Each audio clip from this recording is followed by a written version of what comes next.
Welcome to the Bardic Cauldron, wizards young and old, where daring adventures and terrible jokes are told. Grab you a mug of your favorite brew, grab you a seat, and enjoy the view. Welcome back to our fourth episode of Curse of Strahd.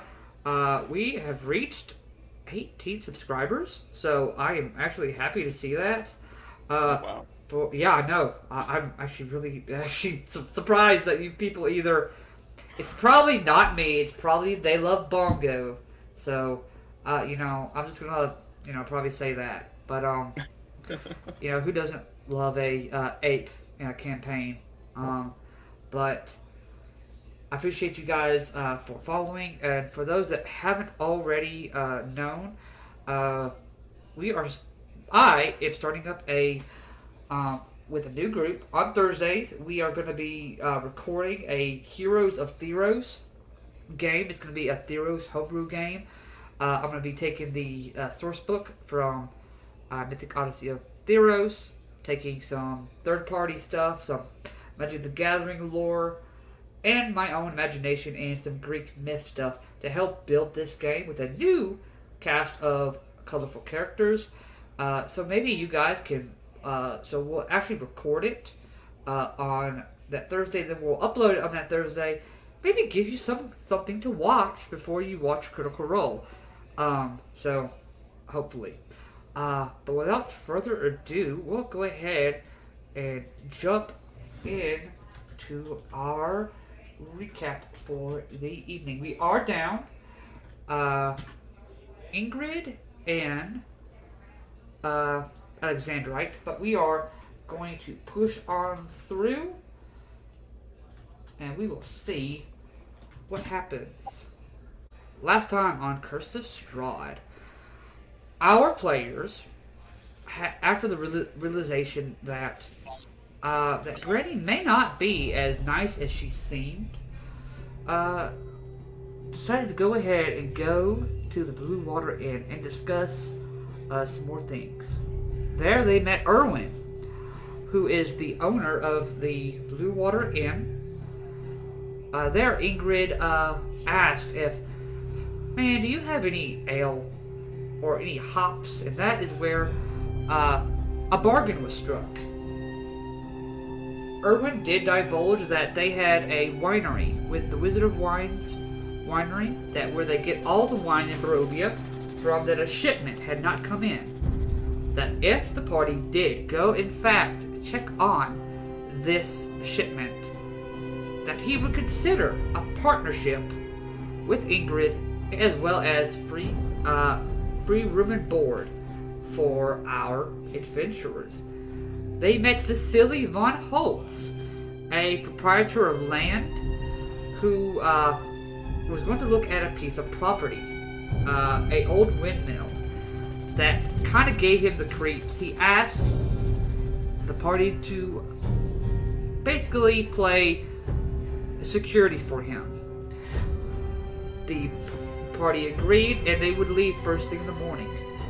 As the party slept, Kor Kassir decided to go ahead and take a look around Vallaki himself, kind of get a lay of where everything was, and see if he could find any information about maybe anything about the windmill or what might be hiding in the windmill.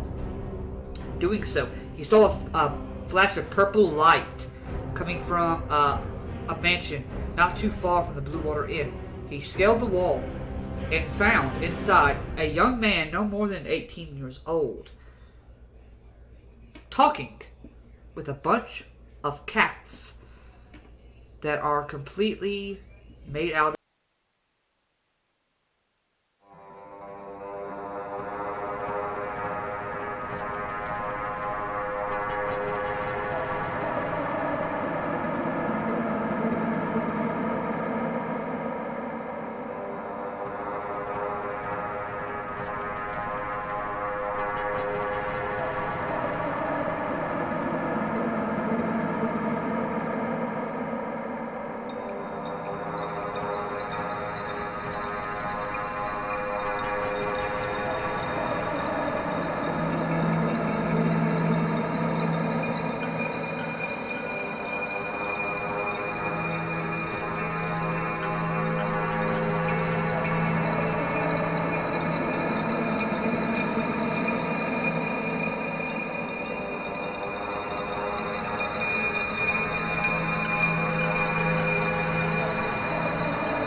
questions or anything about what I just went over? Just so you said that he turned the parents in to the Burgermeister? Yes. He didn't Oh. actually turn them in though, right? He just good intentions, yada yada yada. All that. Oh yeah. Or did he actually? Yeah. It was more like, hey, Burgermeister, I know these parents have did something horrible. I just wanted to let you know that's what happened. That's what he had all good intentions about, at least informing that something bad happened. Did the parents willingly give their kids to the witch? When Father Lucian had looked and saw the parents, the parents were in a daze of some kind. They have still not come out of it yet. Oh shit.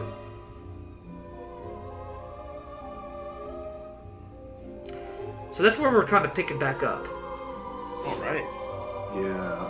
I announced to the world that the monsters have been slain. Yes, I forgot. Cortesir also took one of the hag's heads, Granny's actually, and tossed it at Izik's feet,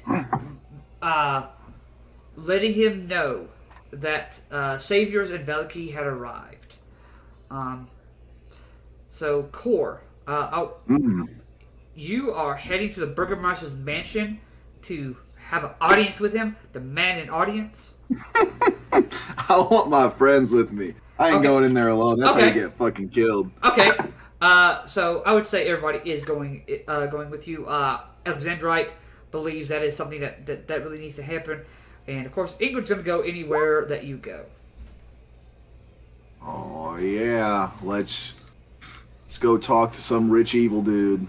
All right. So in doing so, I'm going to bring you all on to a map. Oh man. Yeah. So. Oh, I'm not up here anymore. Nope, you guys are now at the very down section. Yeah, Corey, you've kind of already been here once already, but you only saw the attic part.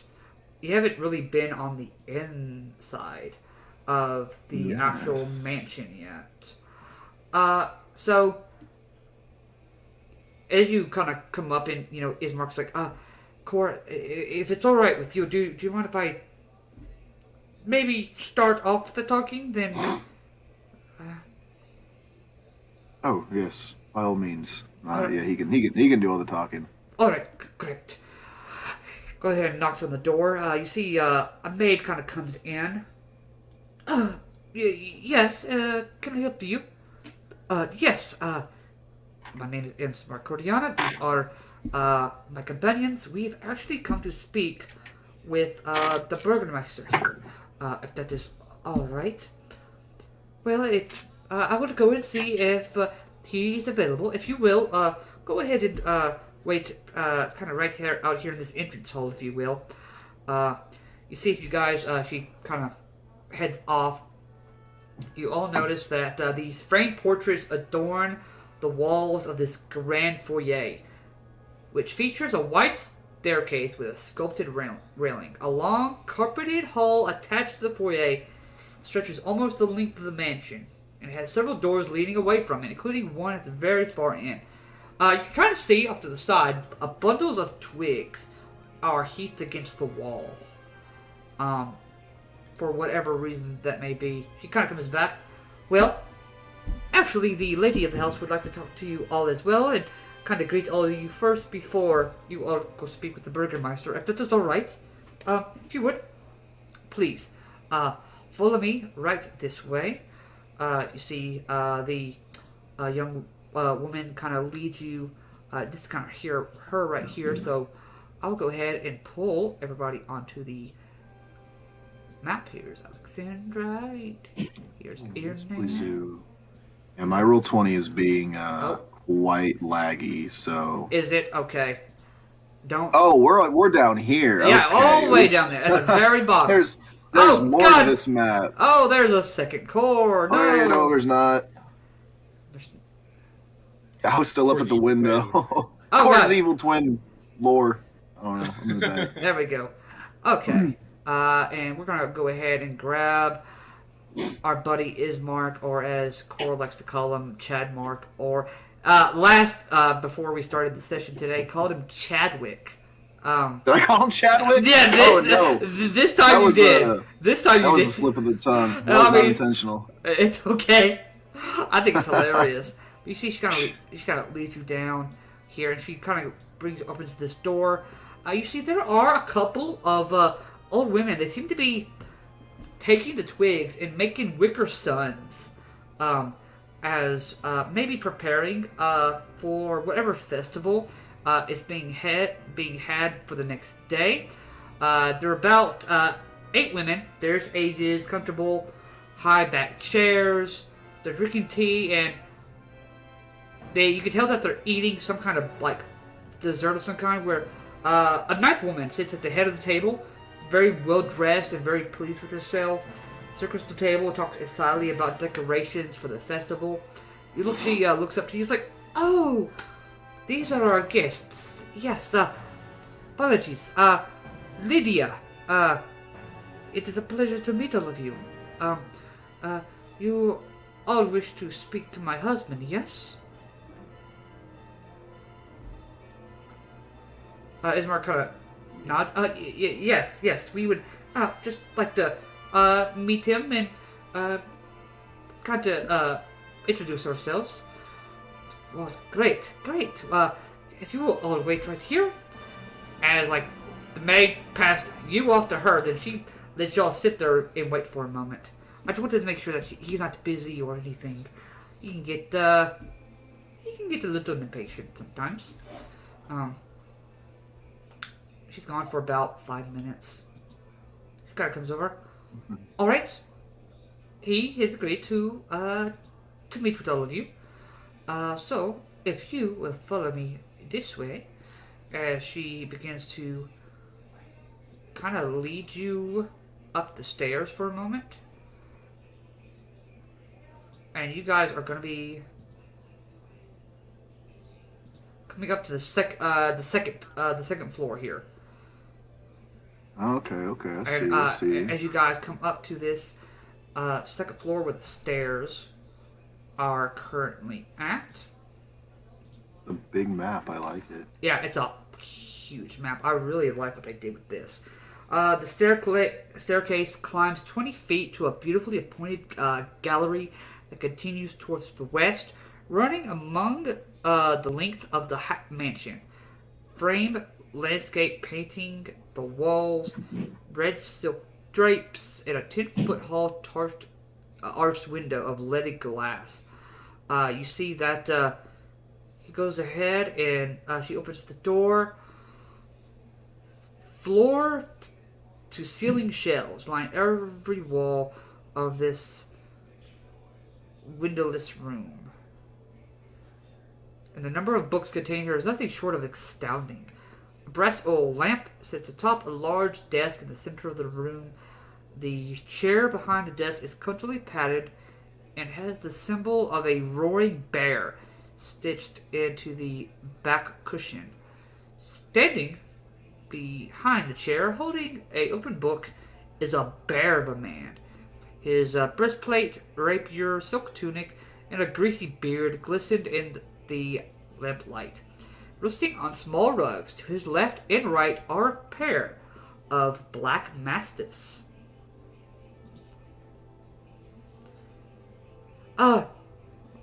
Vargas, darling, these are the people that wanted to come and speak with you. He's like, oh, yes. Dear, and would you go ahead and bring me some tea from down there, please? I'll go ahead and bring you all into the room, his little office right here. As she leaves the room, he kind of sets the book down, sits back in his chair. Welcome to my humble home. I am Baron Vargas Valkovich. I am the Burgomaster of Vallaki. And all of you are... Ismark kind of reaches over... Ismark Koyena, Burgomaster of Barovia. I'm Isri. Nice to meet you. Charmed. Kiernan Gorndal. Nice to meet you. Pleasure. You may call me Cole. Cool. Beautiful name. And of course, Ingrid and Alexandrite introduced himself. He does make a comment about Alexandrite being a shorter than he's seen before. But he kind of looks at all of you. So, what brings you to my home? Besides, introducing yourselves. Is there any business or anything that you would like to discuss with me? Ismar kind of looks to you, Cor. Do you want me to handle this, or do you want to... We had taken care of some hags that had posted up not too far from the town. Well, we just wanted to inform you that it had been taken care of. Ah, yes. Thank you. I appreciate you taking care of that for me. Insight check. Insight check, hardcore. Insight check. Yeah, go for it. Okay. Let's see, what do I have to insight? +1. That was almost an 18. That's gonna be a 6. You can't tell if he is actually thanking you or if he just doesn't really honestly care. Damn it. Okay.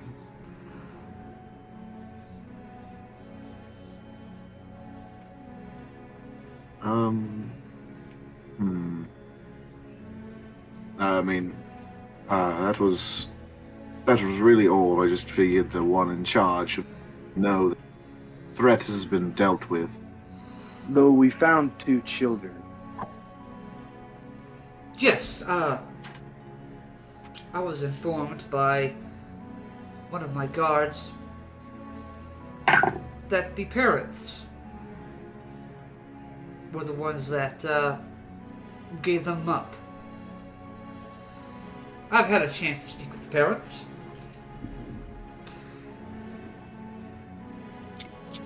They told me that they couldn't help themselves.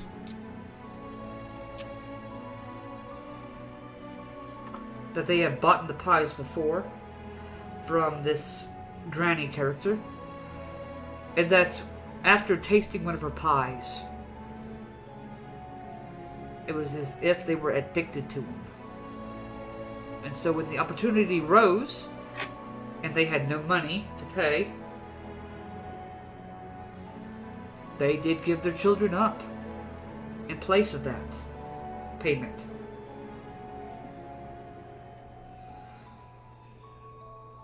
So the parents are out of their comatose state then? They are somewhat coherent. They keep talking about when I think Granny will be here next. May we speak to the parents? They are currently at their homes. You may do whatever you wish. I have not decided what I'm going to do with them yet. Usually I would put them in the stocks, but I will let you make... You are the ones that took care of the issue. I will let you decide what happens to them. Frankly, I am a little just too busy with planning the festival to deal with this.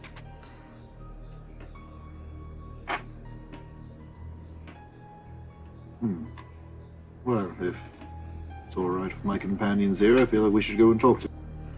Yeah, I definitely think that's a good idea. Yes, Yes, very gracious of you to give us that duty. We'll carry it out to the best of our ability. I'm sure you will.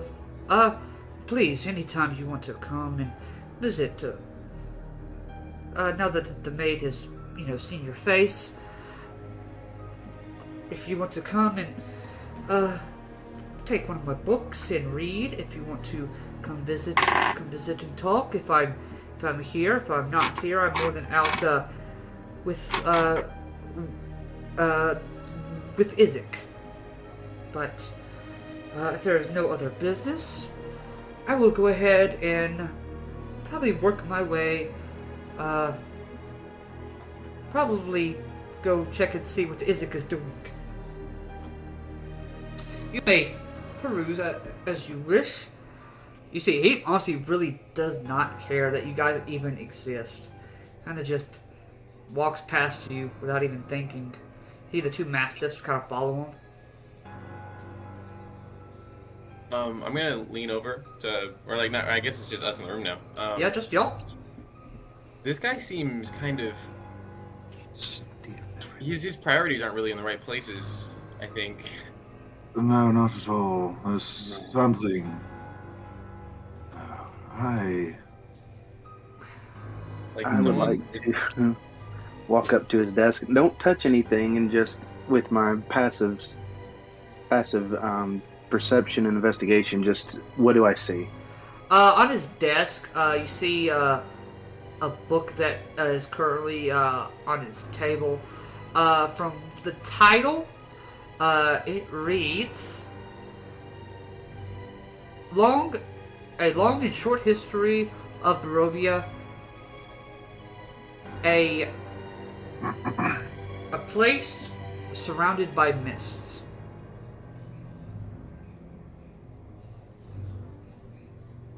And there is you can see behind him, is a picture of what seems to be him, his wife, and this almost gaunty,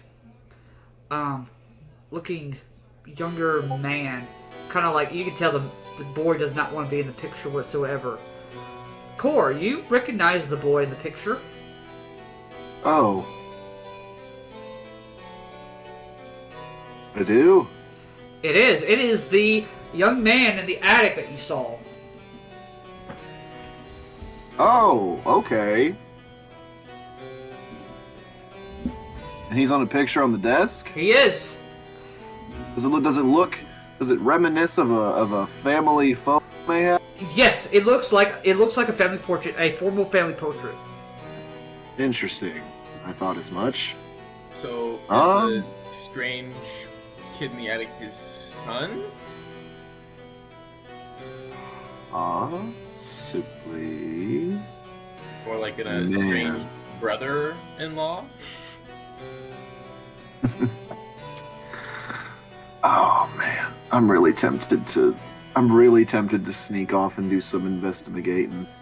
Really You tempted have the to. whole upper Yeah. part of the house to yourselves. I was like literally. Oh yeah, he did just leave. Yeah, he honestly did not care whatsoever. Okay, for the fun of it then, because is this still the same day or is this like the next morning? It's still evening, so you guys kind of got to this. You guys got back to Vallaki before the sun went down, so you guys were able to get back in to obviously Vallaki without having to be stuck outside the front gates. But yeah, it's still the same day. Okay, so I think I did use my. I could be wrong. Remind, tell me if I'm wrong, but I think I've already used my once a day pass without trace. Well, I think I used it on the way back. If that's something you're worried No, about, I don't think you did. The only time I remember you using it was the early morning, or like around midnight or so, when you were doing your super sleuthing. I remember that one. I don't remember you doing it Oh man. another time after before that. either Okay. way, if you want to do some sneaking, I can cast Pass Without Trace as well. So, What? Okay. it's the like monk shadow arts thing for my Zev class. Oh, okay, that's dope. Do we know which way he went when he exited the room? Oh, he's gonna be right back. Oh God. Yeah, we should definitely do some snooping. Definitely snoop. I'm 'Cause this is- willing to search this floor if anybody wants to join me here. Well, really shoot. quickly, I'm just gonna kind of like concentrate for a second. And Isri's eyes are gonna kind of pulse red for a second. I'm gonna cast Pass Without a Trace. Ooh, So yes. we all Give me get that. plus 10. Beautiful, beautiful plus 10. All right. Apologies for that. I was having some alright. issues here. So what is yeah? So you're doing Pass Without a Trace, Isri? Yes. Okay. Shadow Monk shit. For those that aren't familiar with that, Do I have my owl with me? you do have Cordelia with you. I knew I forgot to make a token for her, but That's alright. but you do I have want her to basically perch up on the top thing on the step right here. Okay. And then since I have a telepathic link with her to let me know when someone's coming up those stairs. Okay, great. That's a good idea. And I'm going to go through go through his desk, see if I find anything. Okay. Um, You do find a diary or a journal. Sorry, he's a man. It's a journal. hey, my man's gonna have a diary. But I'm yes. going to go to the most recent stuff. I don't care about just most of the recent stuff. If I find anything juicy at all. Basically, what you find, the most recent thing, it talks about his hatred for one lady, Fiona Walker. She was mentioned. Someone else mentioned her as she's like an important lady in the city, right? I think it was. Father Yes. Lucian. And I'll say I read it out loud so yeah. everybody could hear it. Yeah, basically he says, I swear that woman is sleeping with the devil.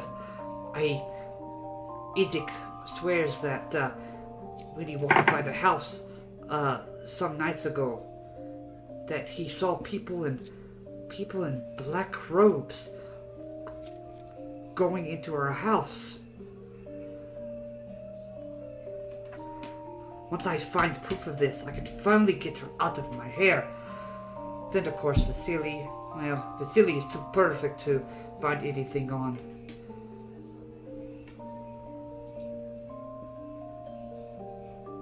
Right. Seems like if he don't like somebody, he just tries to get him out of the way.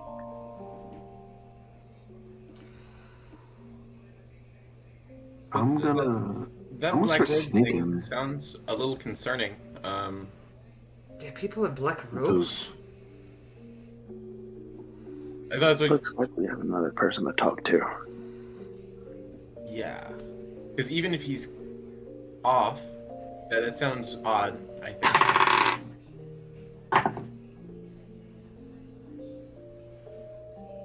I'm gonna let the party know that I'm gonna do some further investigating up here on the second floor. Keep an eye out for him for me, please. There's 3 floors of this house, right? Yeah, you've got the bottom floor that you just came from, the upper floor that you guys have, and from at least what Core told you, the attic. There is an attic. If I know you this want, for a I can fact. I can check out the top floor, and you can check out the rest of this floor. Not to metagame, but I don't particularly see a way to get to the top floor. Mm-hmm. So we'll do some investigating. We'll do some investigating there. Yeah, Oh yeah. yeah. You guys can start looking around. Yeah. I guess I'd start looking for a way to get to the 3rd floor that he mentioned. Okay. I'm gonna just walk along like the way right here. And then I'm gonna check doors and see if doors are open or if they're locked. The door right across from you is locked. It does read though. Okay. It's got like a little wooden placard, like somebody made it really quickly with like a dagger or something. It carved it Isaac's room. I fucking knew it. I saw the dolls and I was like, that's gotta be. Oh, I need to leave. I didn't want to say anything. Okay, I'm gonna move to. Everything went dark. Core Yep, blind. I did. Here we go. There we go. Oh, dramatic stuff. Okay.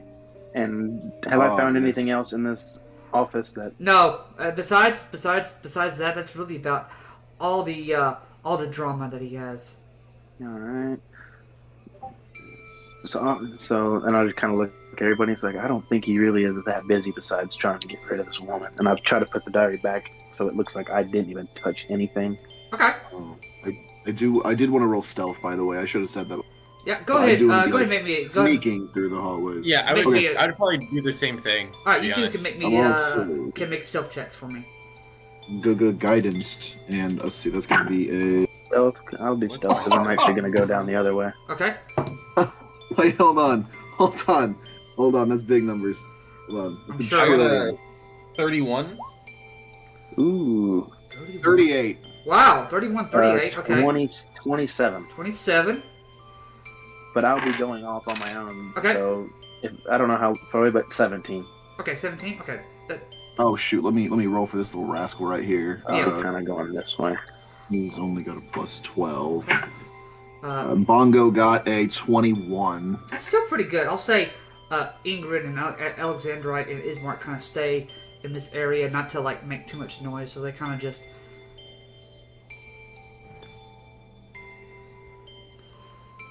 Cool. So I'm gonna try this next door to my right. That one is open. Ooh. I'm gonna twist it quietly and then I'm gonna Okay. open it up, see what's in there. Okay, you open this up right here. This handsomely appointed room contains a canopied bed, a low bookshelf, and a full-length mirror in a wooden frame on the wall across the door. Set into the north wall is an arched window of leaded glass.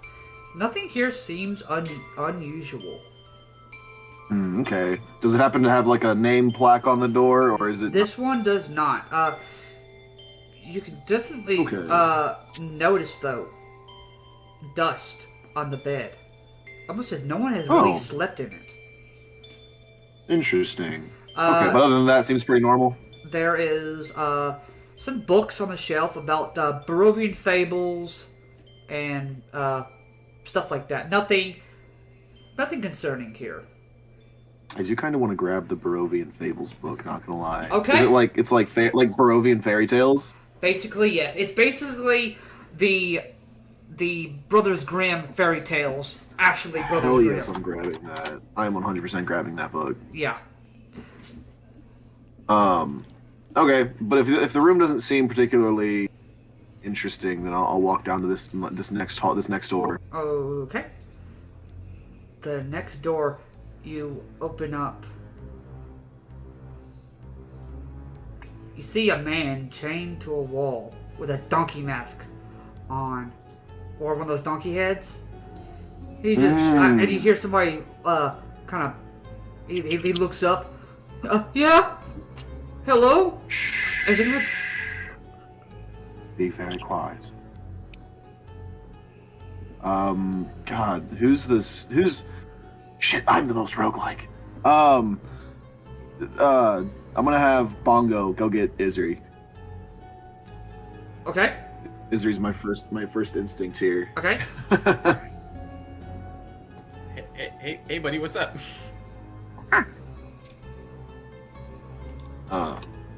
He just like grabs on your like sleeve and like points down the hallway. All right, I'll just stay low and follow Bongo. Okay. You two do that, and you find chained to the back wall of this otherwise empty closet is a badly beaten man wearing nothing but a loincloth and a donkey's head. The iron shackles have cut into his wrists, causing blood to trickle down his hands. Jeez. Okay. All right. Can you open those shackles? I don't have I can't lockpick things. I don't have any on me either. I don't either. As you guys are trying to figure that out, Iranan. Alright, I'm right here. Okay. I'm assuming there's a hallway. And Yes, then... there is a hallway. You see, this is another set of stairs that probably lead down to the floor that you guys started at. Down, we've I heard there's an addict. If I wanted any stairs, I wanted them to go up. Yeah, but they're going down. Yeah. I'll keep going down. This is a door right here. Yeah, it is a door. Check if it's locked. It is not locked. I will creak it open and see what's inside. Okay.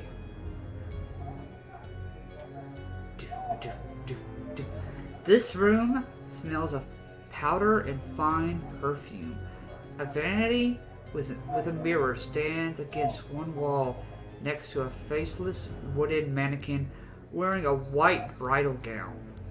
Mounted on another wall is a full-length mirror with a gilded frame. A door in one corner leads to a wardrobe.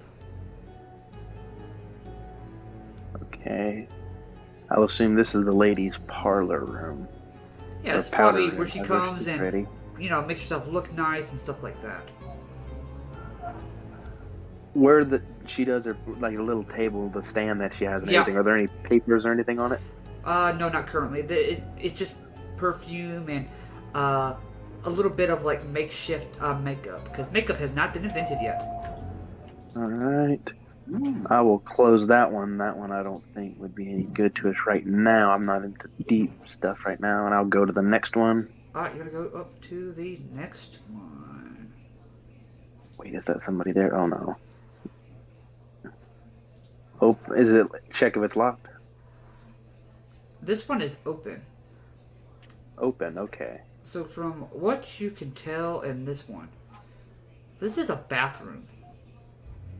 Oh, all right. And I will apologize, I got the two descriptions mixed up. The first one that you came to was a bathroom. This is the powder room. Oh, okay. So, Gotcha. So I will assume that this. I would think Ian could deduce that this one might be their bedroom. yeah, since it's the last and final one. Yep. I will. Same thing. Check if it's locked. It is not locked. I will creak it open, and if I do see anybody in there right off the bat, I gently close it back. There is nobody in there. This, you can probably instantly tell that this is probably the master bedroom. Time has faded the grandeur of this master bedroom. The furnishings have lost some of the color and splendor. You see, Ernan, a short pull rope hangs from a wooden trapdoor in the ceiling. Ooh. Heck it, I'm going for the trapdoor. Okay, you're gonna pull down the trapdoor. Lightly. I don't know if like the ladder that I'm guessing goes up there was going to come down or not. Just It kind of like lightly going down. you see, it's one of those trapdoors where you kind of like you can pull the ladder like piece by piece. It's like slowly pull it down. Yeah. You do so. With that, we're gonna come back. Okay. Okay. Yeah. Go ahead. Okay. I'm gonna go back to Isri and Core. So I want to take the guy's mask off. I'm gonna rip that mask off.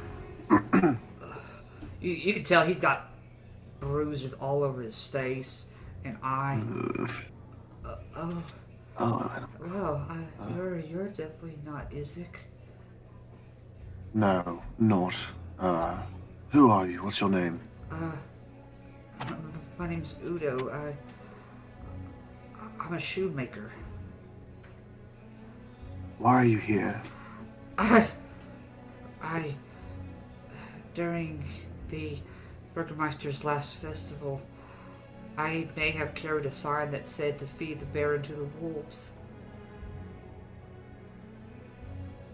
Oh dear. Well, it's alright. I'm going to try to get you out of here. There should be a key. Yeah, there's a key somewhere. Do you have any inkling as to where that might be? I have a bad feeling it's gonna be on Isaac. Me too. I really having that feeling right now. Or Isaac's room. If that's the case. I don't know. I didn't see what he did with it. God, these are like iron manacles, right? They are your standard, like, steel manacles. Shit. Well, if I They didn't- are a little I could- rusty, if that makes you feel any better. It does. I could I could try to have Bongo bust Well- them, but that'd be so loud. Yeah, probably. Then you'd have to sneak him out. I mean, just sneak. That's not the part I'm worried about.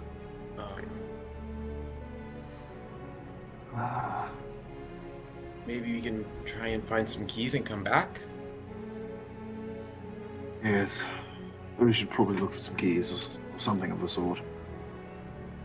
Dude, I might help. I need to look through. I need to look through my inventory real quick. Okay, you can go ahead. As you're doing that, Aaron, what are you doing?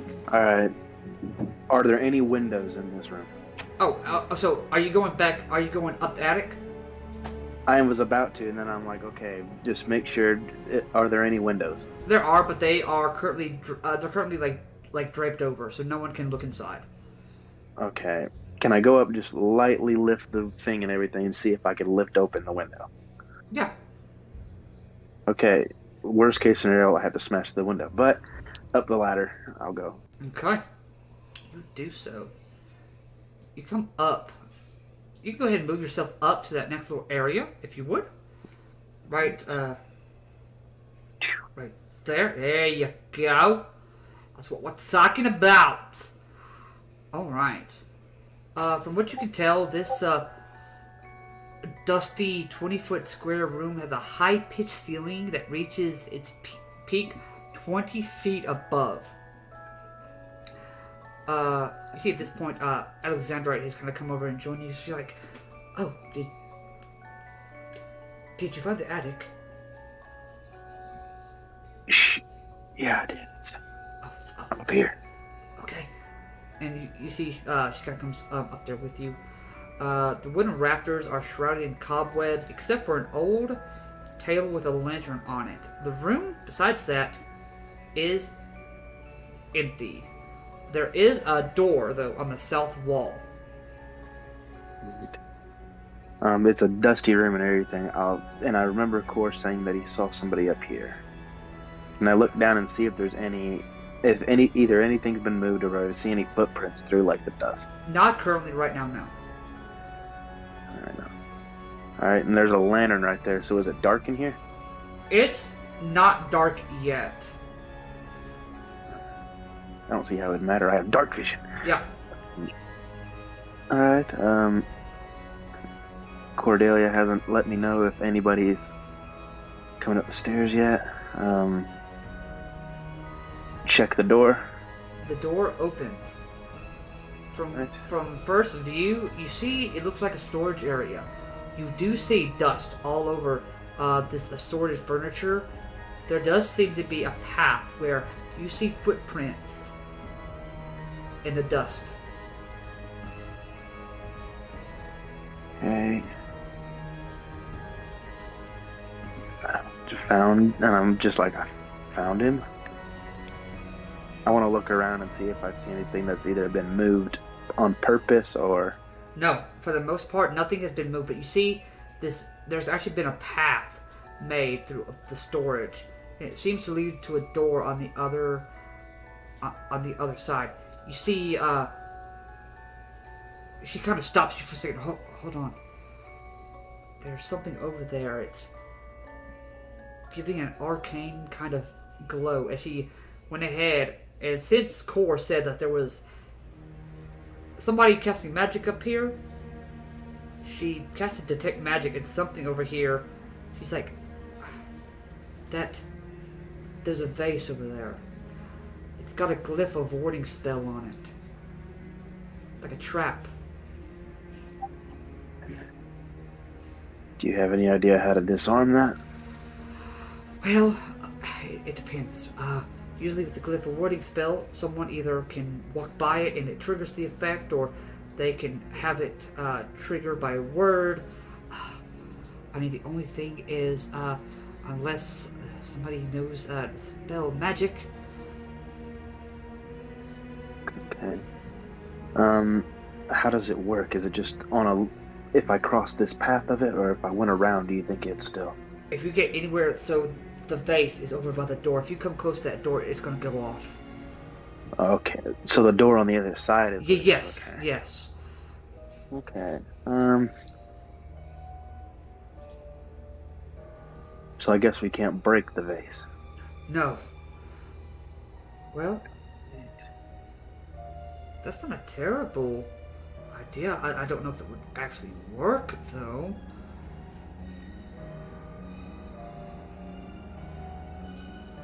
I'm really tempted to try to shoot it.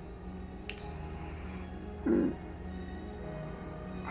thing is, we're trying to be quiet, so even if, we are able to disarm it, that may, let the person Yeah, inside know that we're here.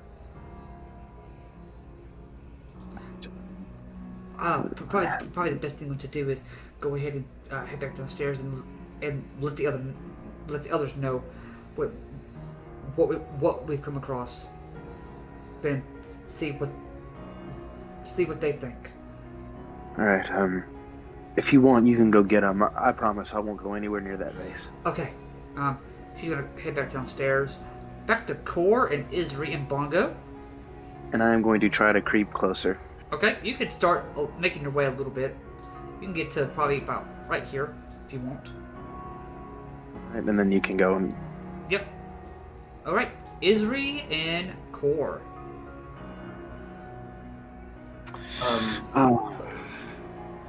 Yeah, so we can't bust him out of here without making noise. There's keys somewhere. There is. We have two good ideas, and those are probably Isaac or the Baron. It's very true. I just don't like the thought of leaving someone for longer than necessary. I'm thinking we should maybe try and find Isaac's room. Physics room's down that way. It's literally across from the library. Problem is it's locked. But that is a problem. if you had a small knife or some other sharp pointed object, I would be able to at least attempt it. I have a small small knife. It's a kind of like a dart, but should be okay. It should work the same, I think. A dart, yes, a dart should work at the very least. Something. So I'm gonna pass him a dart. take a dart. Okay. I guess I'll move down to Isaac's room. And I'm gonna try. Core's pretty good with his hands. He's gonna try to pick with the dart. It's probably gonna be a lot harder. Yeah. You know what? Go ahead and make me a sleight of hand check. Cool. Before I roll it, I am going to give myself guidance. You Just can. for maximum. Could I come over and help him? Or Do you Ooh. have proficiency in sleight of hand? look. No, I don't. There's really not much you really can do then to really help, unfortunately. Gotcha. Okay. Well, I'm guidanced. So let's see what I get. Okay. That's not bad. That is gonna be 23. It takes you a little bit. So then you hear a click. I'm gonna slowly slide the door open. Core. Bargain rogues. Dolls. Yeah. All this room is full of pretty little dolls with powder white skin and auburn hair. Some of them dressed beautifully, others plainly. Some of the dolls fill a long bookshelf, and others are arranged in neat rows on wall-mounted shelves. Others are piled atop a bed in a heavy wooden chest. What's most odd is that all the dolls, apart from the clothing, look the same. They all look like Irina Koyana. God, it's so fucking creepy. Can I start looking for any keys? You Yeah, can make a I'm investigation finding check. like. Alright. I'm also gonna make an investigation. What's your investigation bonus, Izzy, before you roll? Oh, it is shit. I'm gonna help you instead. Okay. All right. I cool. have I think I have a whopping +0. Oh, Yeah. All right. That works. I will. So you're helping me, and I will guidance myself. Sure you can.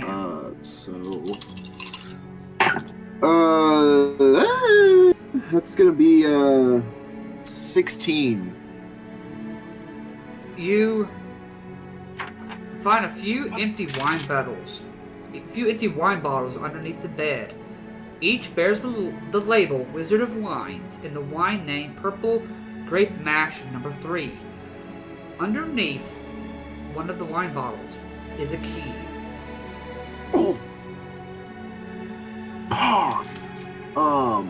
I grabbed the key. Okay? I think I may have found it. Let's go. Let's go. Yeah, let's go.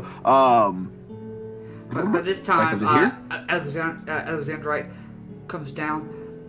Guys, Aaron's found the way up to the attic, but there's a little bit of a problem by the door where I think you saw the boy. There's a vase with a glyph of warding spell on it. Oh, do I know what that is? Have I heard of Glyph of Warding? You have heard of Probably. it, but she does explain it to you what it does. Okay. That's... Yes, we probably shouldn't go up that way.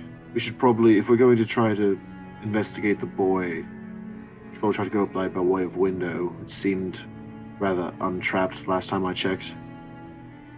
Yeah, that's probably best. I'll go ahead and Aaron's kind of just hanging out there right now at the moment. All right. Well, Isri, if you'd like to give them a hand with that, or I'd probably just go get Annan at this point. There's no. I can definitely get into the window, no problem. Probably handle There that, it is. and that way we can not. I feel like we should wait for the window until tonight, while there's less attention. Yeah, that would probably be smart, best.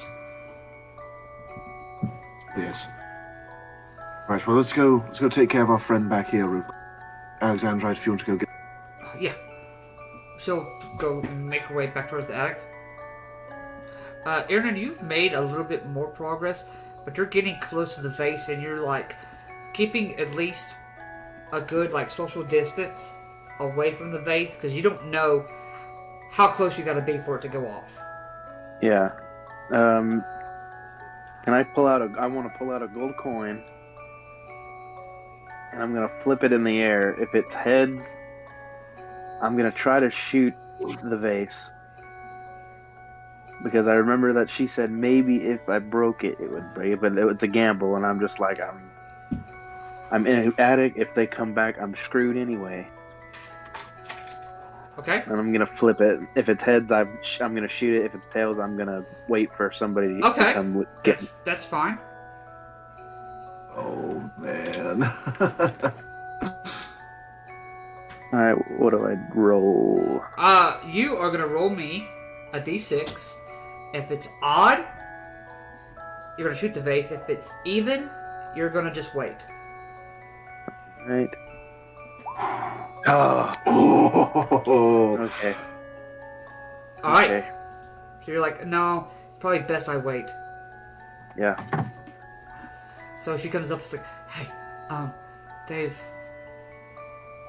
they found somebody, and both Core and Isra think we need to wait until nighttime, and they'll try going through the window. All right. I trust their instincts. All right.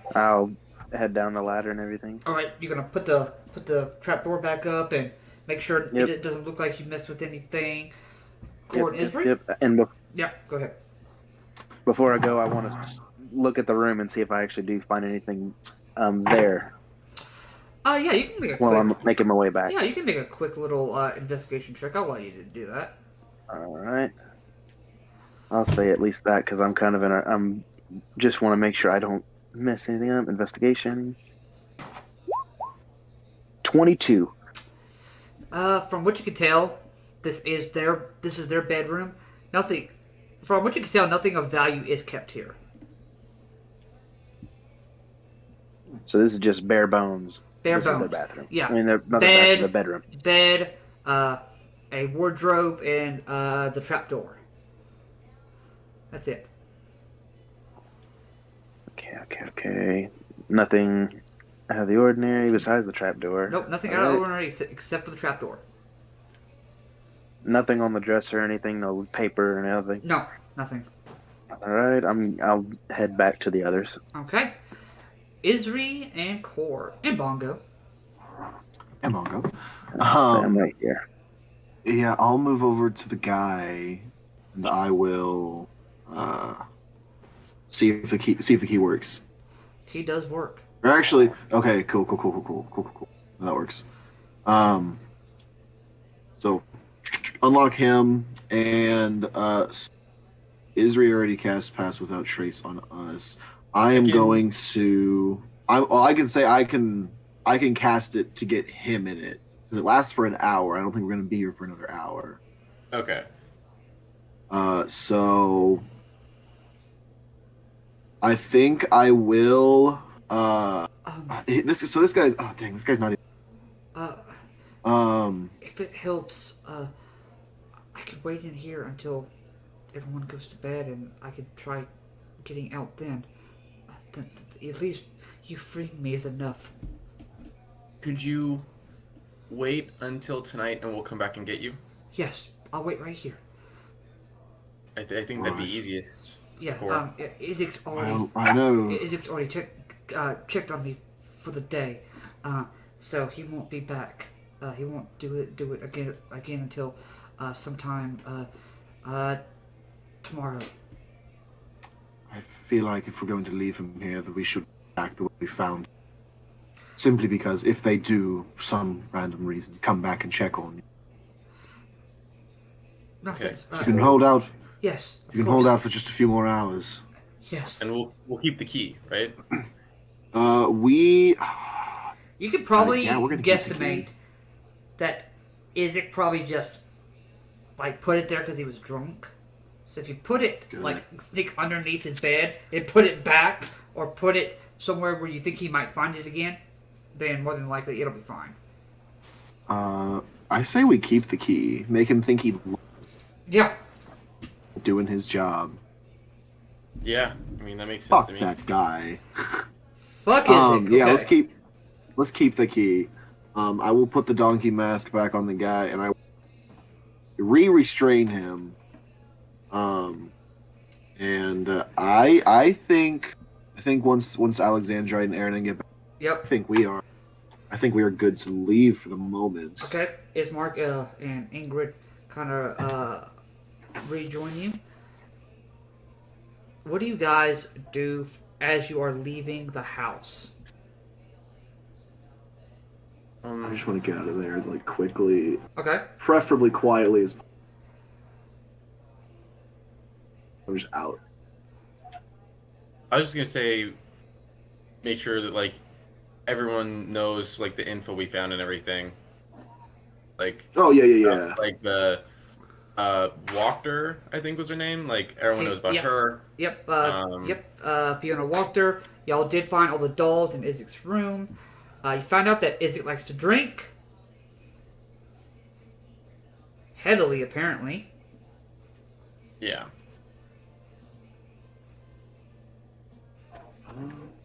Yeah. So, and we also have a little heist planned for tonight. You do have a heist plan. Wait, I thought it was already Like nighttime, or is it morning? Yeah. It is getting to Oh, be. It's evening now. It's almost like nighttime now. Should we go back to the inn and take a little rest? Just get ready for tonight? I feel like we should sleep at the church tonight. I feel like they're less likely to bother us at the church than at the inn. That is fair. I'll give you that. Okay. Irnan would like to actually go to the powder room. I actually want to look at the dresses. Does it look new, or is it just like she keeps upkeep of the dress? It looks like she keeps upkeep of the dress, of her wedding dress she had. Okay, so it doesn't look like she was. I was just making sure. Was she recently got married to him, or? No. It looks like something that she keeps as a keepsake, which most women do. So Yeah. probably not out of the ordinary. You're just wondering if she was newlywed. All right, I'll say I wait right here and make sure nobody's either coming down the hallway or back the other way. No, you guys are good. Awesome. Okay, so Good. Then I guess we head back to the church. as you guys are walking back to church, Ismark kind of, before you guys go in, he kind of looks at all of you. If it's all right with all of you, let's keep Isaac and the dolls at least quiet for now until we get a full handle on it. I don't want Irina feels safe right now. I don't want to worry her. Yes, feel like we should. Yeah, that definitely Absolutely. seems like a lot of undue stress. So. And while all of you are out doing what you're doing at night, I'll stay here and I'll stay here for the evening. Not to be rude to myself, but I probably won't be much help going up someone's house. So Fair point. Yes, all right. Yes, you stay in one. all right, sounds Breaking good. into a man's house part. Yes. Okay. And So, the plan is you guys are going to go ahead and bed down a little bit for the evening. Get you guys a decent night's sleep. Then I would say almost right before you guys kind of know, right before the sun's going to where it starts to get light and people start getting more active. That way you guys do get a long rest, Nice. but Oh, you guys are able to spells. come back at night when everyone else is asleep. good. So, I'm going to go ahead and leave you guys on this map, but I will have you guys, if you would, kind of stand outside right here, the area I just opened up to you guys on the very top screen. There we go. Ah. I'm getting there. There we go. Where's the monkey? Okay, we're good. Through building in darkness, just like the Kool-Aid Man. Oh yeah. Oh yeah. Ingrid will, As we Ingrid will as go we get ahead close. and let you know that she doesn't feel like climbing. That she'll stay on the bottom floor, and her and Alexandra, if you want, will keep watch. All Oh, right. cool. I am gonna cast as we're just gathered here. I am gonna Oh, what are you casting? pass without trace. That's right. Okay. Awesome. I would kind of tell everyone I can, depending on what you guys want to do first, I could climb to the window pretty easily. Yes, I feel like it would be most effective to have two teams. Same here. I'm pretty nimble. And I think me and Isri, or not Isri, I can make my way to the man in the hallway by myself. Okay. Well, not by myself, I have my trusty companion here, but Same thing. same thing, of course.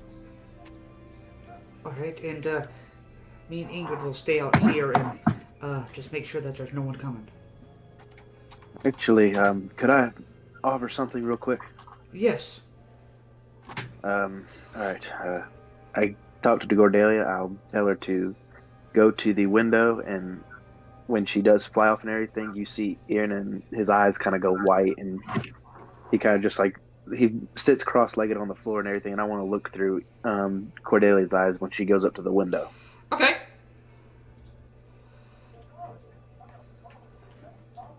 You find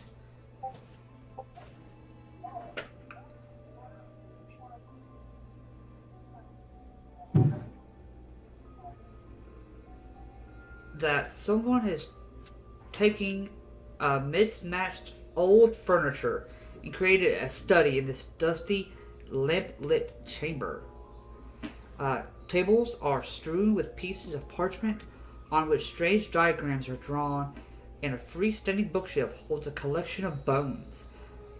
A dusty rug covers the floor in front of a pine box, on which lounges a skeletal cat.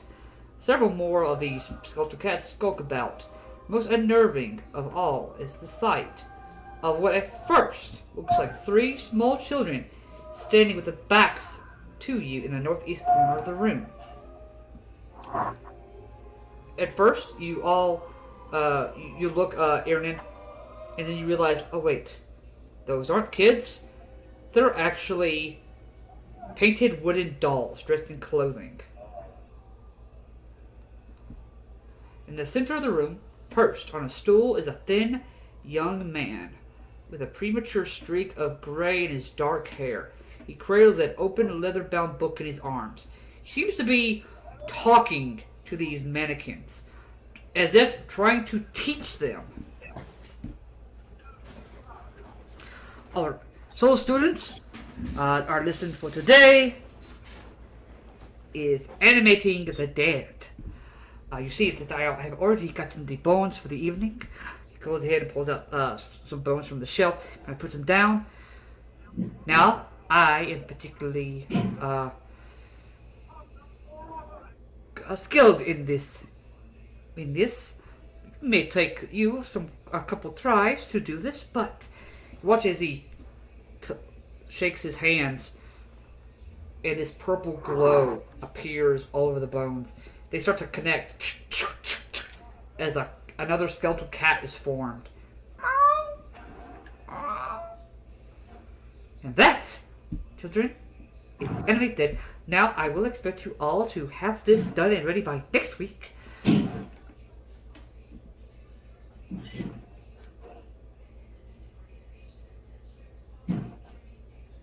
And that's all I saw. That's all you see. Okay. I'll say while I was doing that, I was talking to them, telling them what I saw and what he said and everything, and then Yep. and I say, "Okay, Dordelia," and I snap my fingers. Then he goes from the window to my shoulder, and my eyes come back, and I'm kind of taken out of it for a minute, just like, I never get used to that. Seems our prodigal son here wants to be a teacher. And to teach people how to raise the dead. So much for necromancy not being a thing here. Not concerning at all. Yes, we need to be cautious if there's a necromancer about. If the only thing making a cat, maybe it's not as bad, but still, be on your toes. I think we need to talk to him, because let's be honest here, where is he getting all these cat skeletons? Yes, maybe the Baron or Isaac is getting them for him. Did the bones look fresh? No, they looked old. Oh, okay, so he's not just freaking killing cats left and right, okay. No. So but that's my thing. Where is he getting them? Yes, that is unnerving. Right, well, we only have an hour on this spell. Try to. Well, so we're not talking to this fellow anymore. We're just letting him be. Well, maybe we at least need. Maybe he has some information. Plus, didn't you say you saw him disintegrate someone? Well, per se, there was just a pile of ashes, and then he said something. Well, I mean, it can't hurt to ask. I mean, you said That's we, kind of you said we have, concerning. you said we have That an is hour. sort of concerning. We do have an hour, yes, but my thing is, what if he? Then our cover's been blown. Well, I say, I'm all up for you guys checking it out. You see, Ingrid pipes up. Well, if you're all that worried, I do have silence prepared for the day. I can, if something does happen, I can just. Oh, hello. Yes. Nice. That was actually my backup plan. Was to cast silence. Oh, so you have that too. Well, see, there we go. See, we're safe. yeah.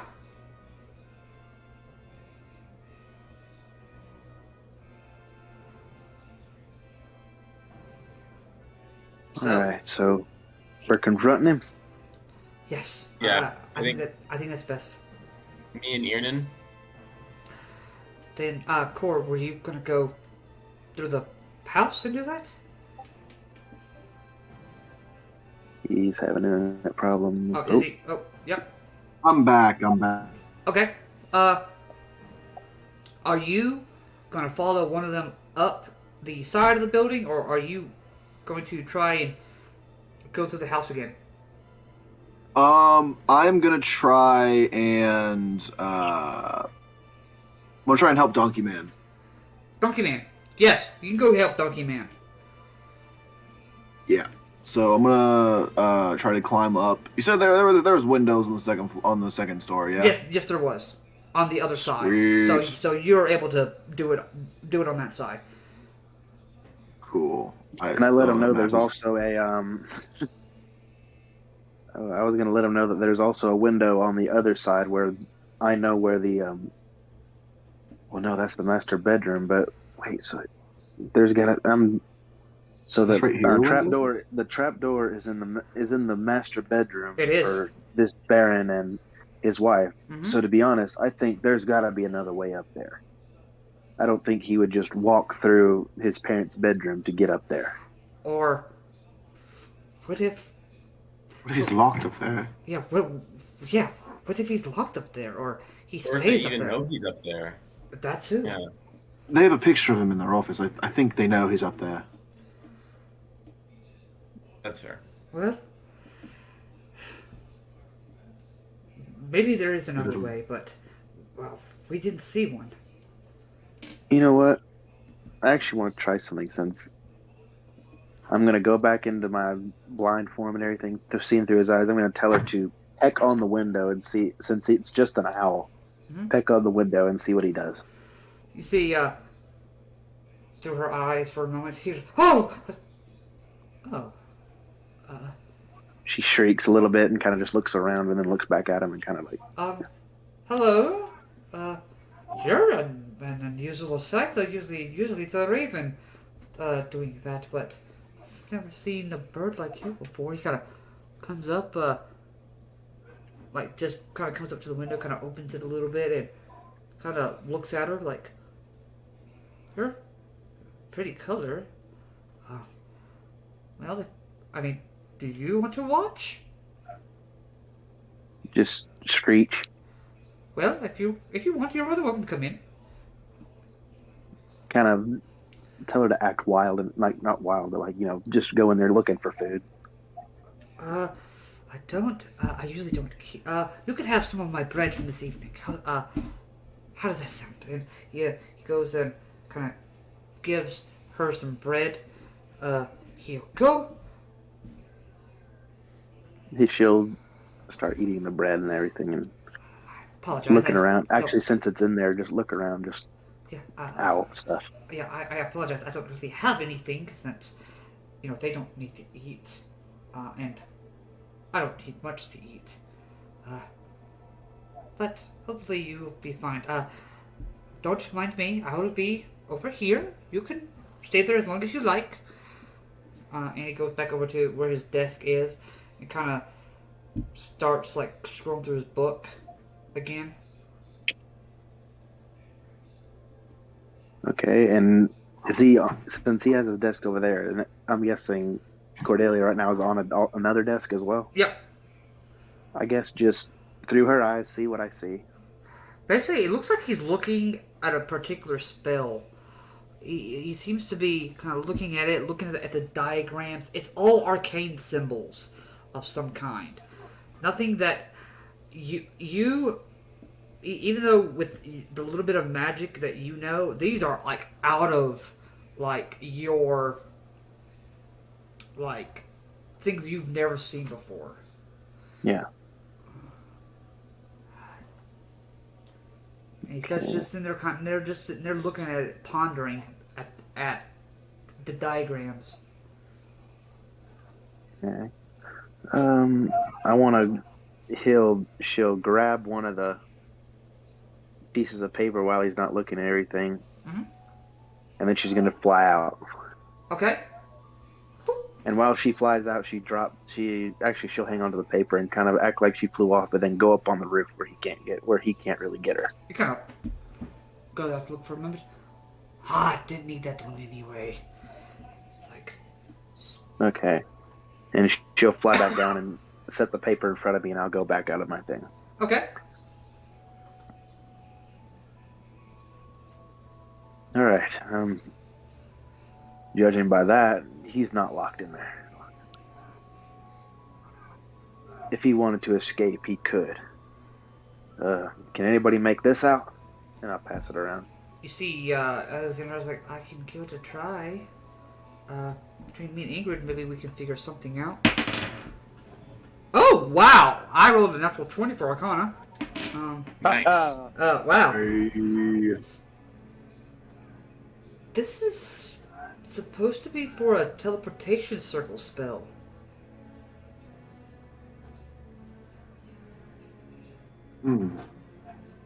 At the back, she looks like, hopefully soon I'll find a way out of this hell.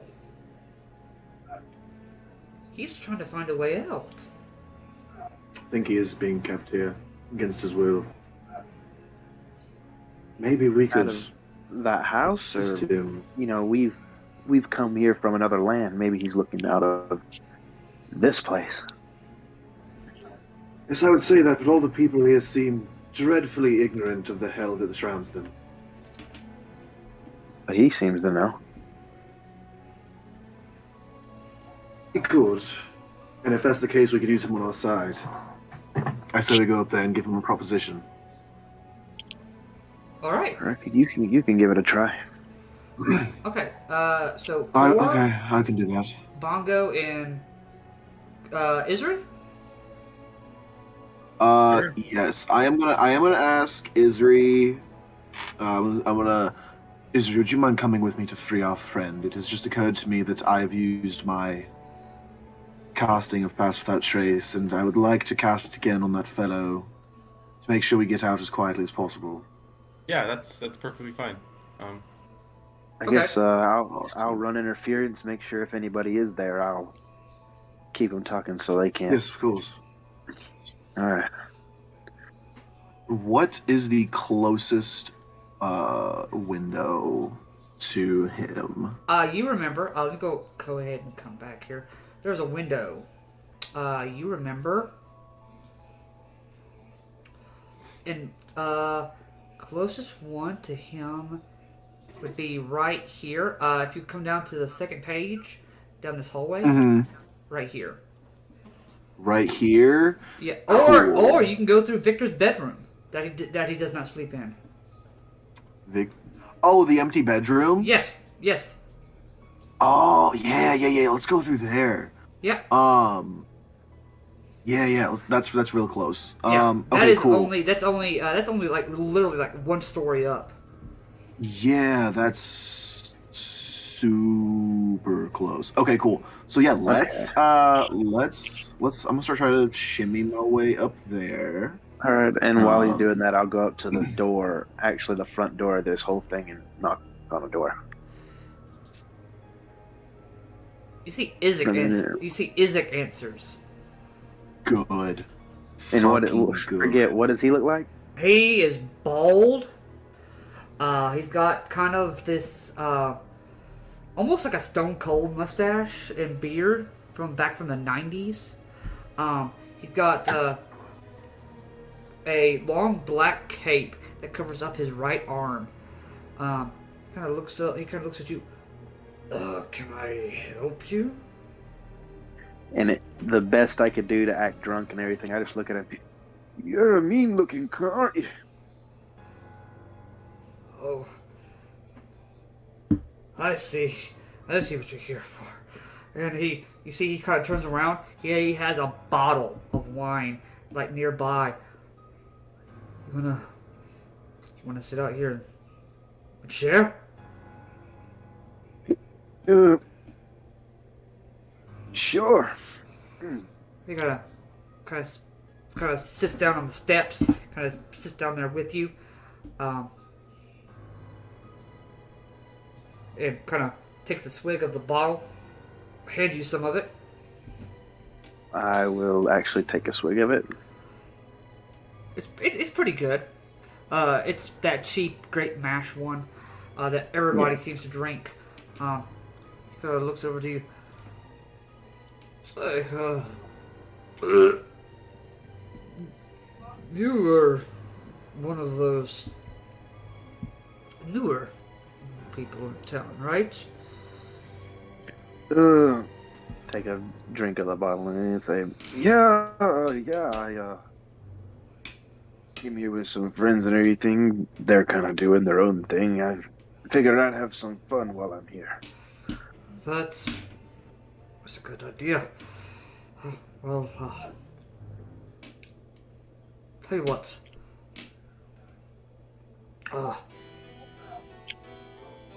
If you've ever played a game called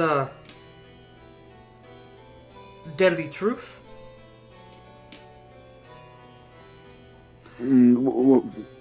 Best like trying to look confused while like drunk face like, what's that? So, that's terrible that I know how to make these sounds. But you see, he looks at you. He's definitely had way too many, more than he should have. Basically, we ask each other very personal questions. If I could tell you're full of shit, you gotta drink.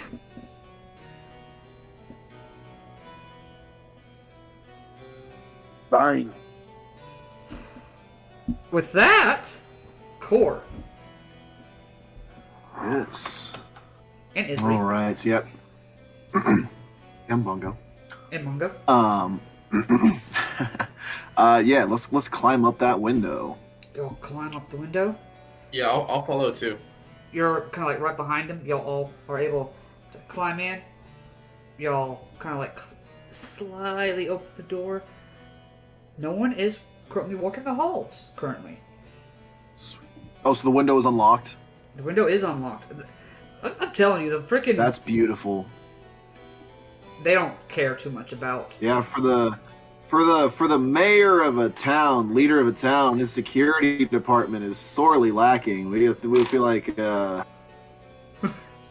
guy would be very easy to assassinate in the night. I mean, I'm just saying. Security isn't lacking in alcohol, so.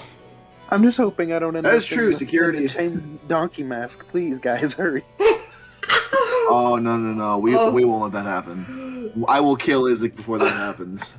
To be fair, I'll kill Izzy before a lot of stuff happens. I just want to kill Izzy. So, you'll kind of like yes. come through the sneak. Go ahead and make me. Both of you can make. All three of you with Bongo make stealth checks for me. All right. Yeah, boy. So let's see here. Oops. 25. Mm-hmm. Shit. Hongo rolled a 31, and I rolled a. Oh God, math. What's 7 plus 18? 25. 25, yeah. It's pretty good. Y'all are pretty damn quiet. Did you add the plus 10? Yeah, That's what I rolled a 7. Okay. Oh, okay. Yeah, so plus 10 plus your well, whatever your stealth is, yeah. Wow. +8. Yeah. So, you all come out of the hallway. You all work your way to where you remember the guy being.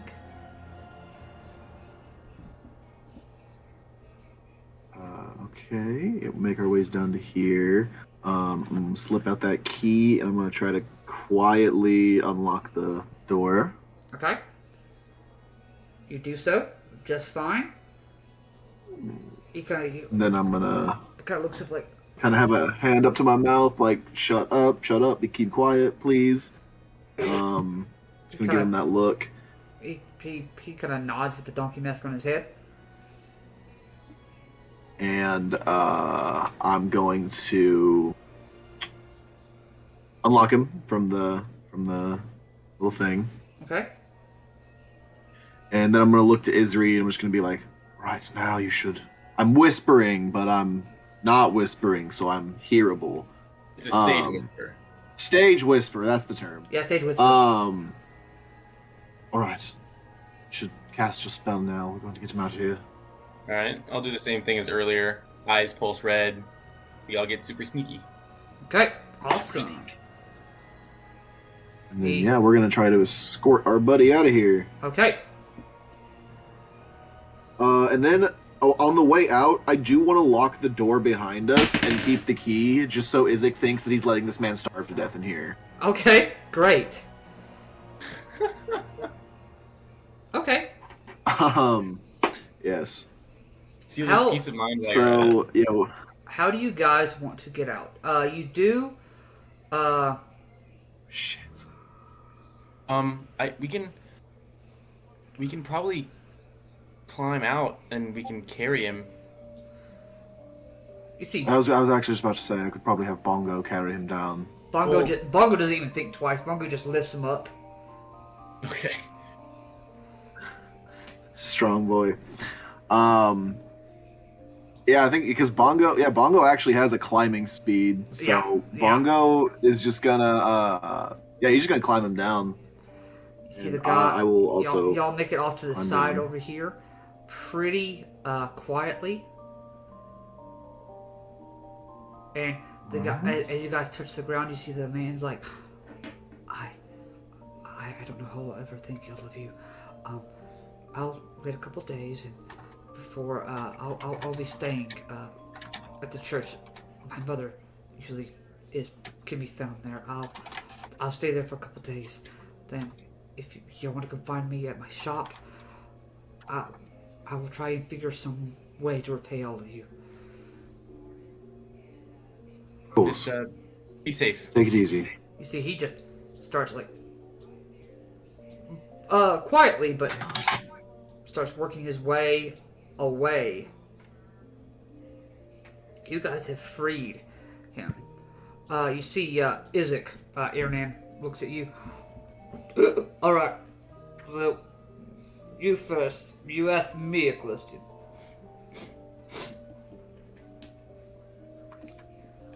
I ask a question about you. Yeah.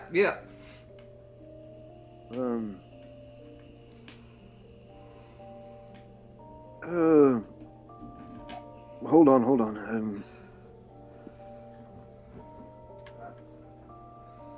I assume you work here. Are they good people?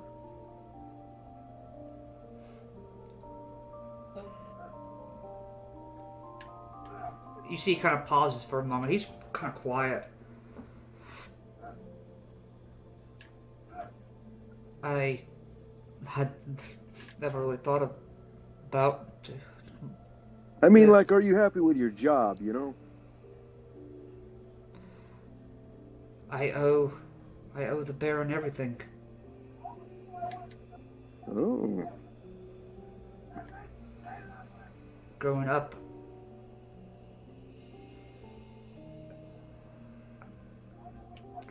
I was bullied. As a kid, my father and my sister went out hunting. We came upon a pack of wolves, and the wolves ripped my arm off.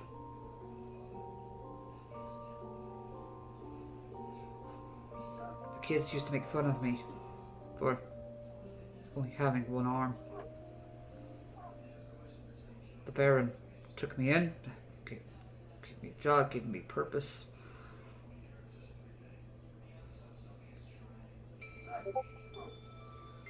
Oh, anyway. So I don't care what the Baron does. I owe him my life.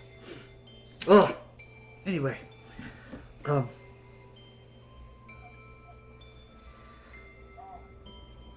Why are you here in Vallaki? You seem like a happy sort.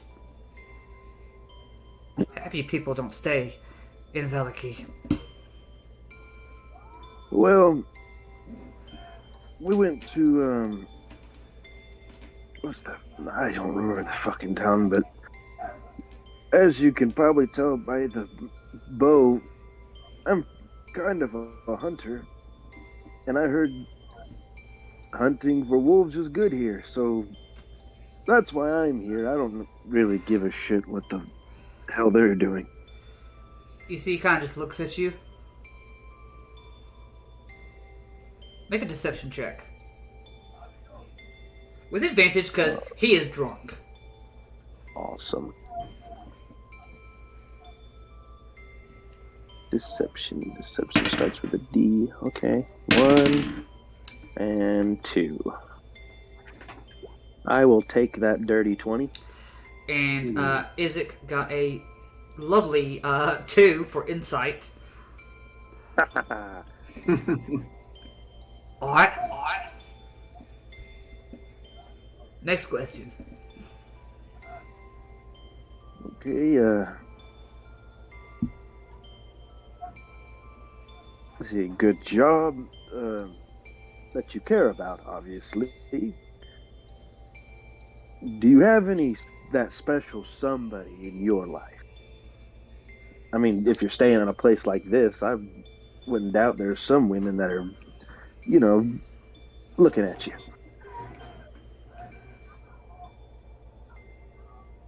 He's quiet for a long time. No. My mind is taken up by working for the Baron and looking for my sister. You see, that day in the woods when the wolves attacked, not only did they rip my arm off, but my sister, Irina, went missing.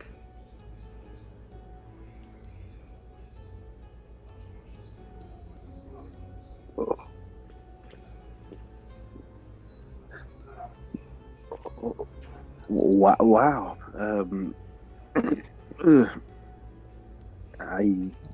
To be honest, sir, I can't relate to that, but too busy and is a fine excuse not to be just looking for that sort of thing. You see, he kind of looks at his bottle of wine. No offense, son. Not really feeling like drinking anymore tonight. You can have this. You see, he kind of just gives you the bottle and kind of gets up and kind of stumbles a little bit, catches himself. If he's still looking at me, I'm like, I salute you, sir, and I kind of fall back on my... As soon as he goes to catch himself, he catches himself with his right arm he told you that he did not have. You see, it almost looks like a claw. It is black and barbed, and it only has 3 large fingers as it rests onto the wall. As he lifts himself back into the house. Very drunkly, I'm like, what in the bloody hell is that? Oh, well, that. You want to see a trick? Okay. You see, he looks at his hand, closes it tightly, opens it up again. A orange flame appears in his hand.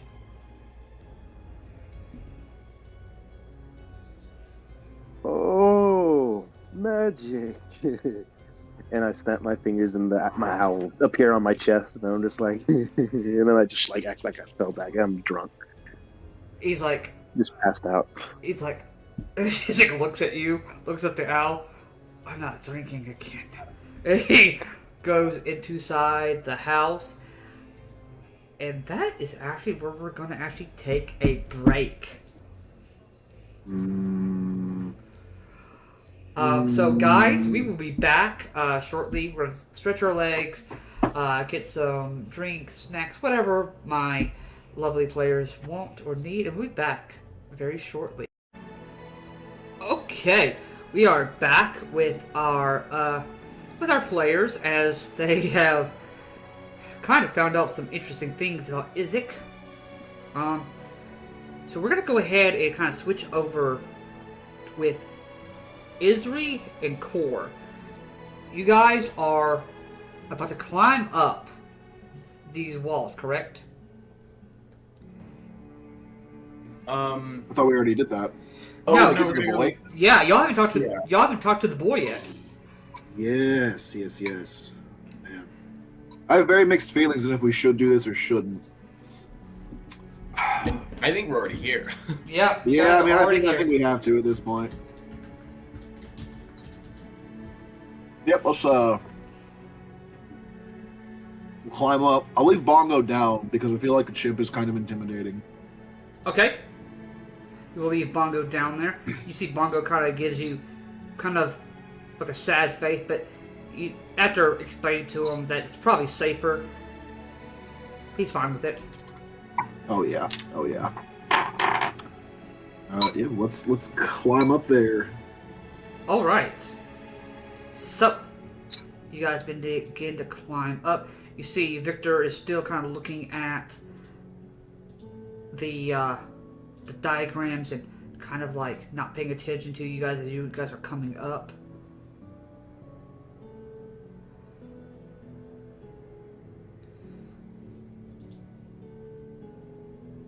Sorry, I muted myself. We probably should have talked about how we want to do this before we came in here, but Yep. Too late for that. He's kind of over here, I guess- he's over here, standing up, looking at the diagrams. I guess I'll probably try and open up the window slowly. Okay, one of the windows is already open, so. Okay. I'll kind of creep in slowly. Try not to hit anything. All right. Um. Go ahead and make me a stealth check. All right.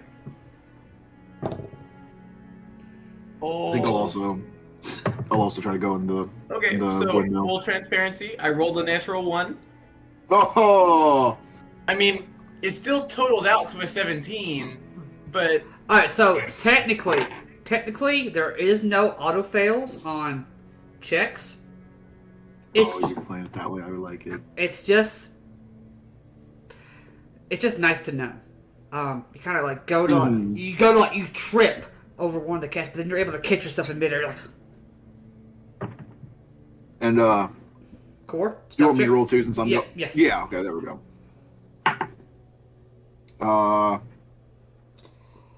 Oh dear, 31. Graceful as ever. damn. You guys are now in. See, the boy is still looking at the diagrams on the wall.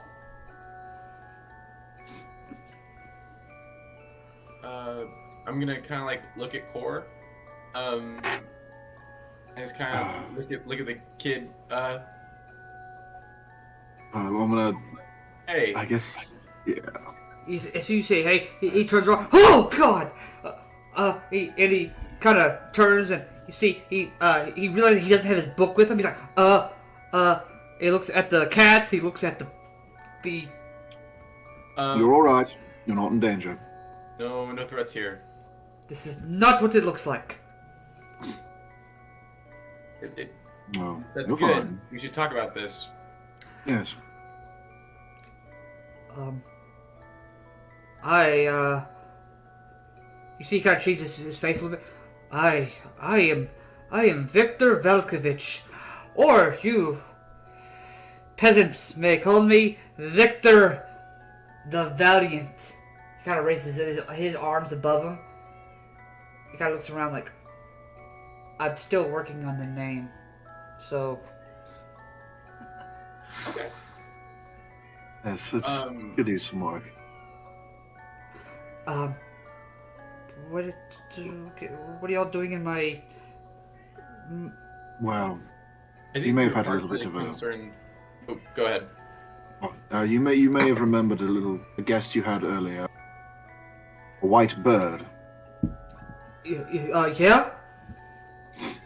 Yes, well, that bird belonged to a friend of ours, and we found your note saying how you wanted to get out of here. Well, we thought we'd like to give you a chance to escape. He kind of looks at y'all. Y'all.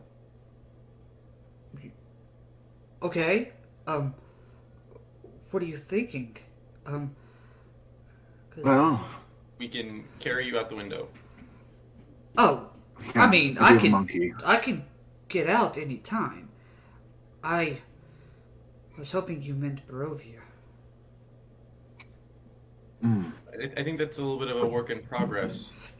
Yes, we are working on that. But you seem magically inclined. Yes. To some extent. Yes, I was going through Father's, old things and stuff that he doesn't touch anymore, and I found this book. And I don't I'm looking know. at the desk. That book right there. Yes, I want to pick it up and start reading it. it is definitely a spell book. Okay. All right. I'm pull it back down. Well then, Victor, maybe you could help us help you. We're trying to get out of Barovia as well, and it seems to me, Countess has any awareness of how hellish this place really is. So, you can come with us and help us on our little adventure, or you could stay here and we could periodically check in, and maybe you could try to find us information that might.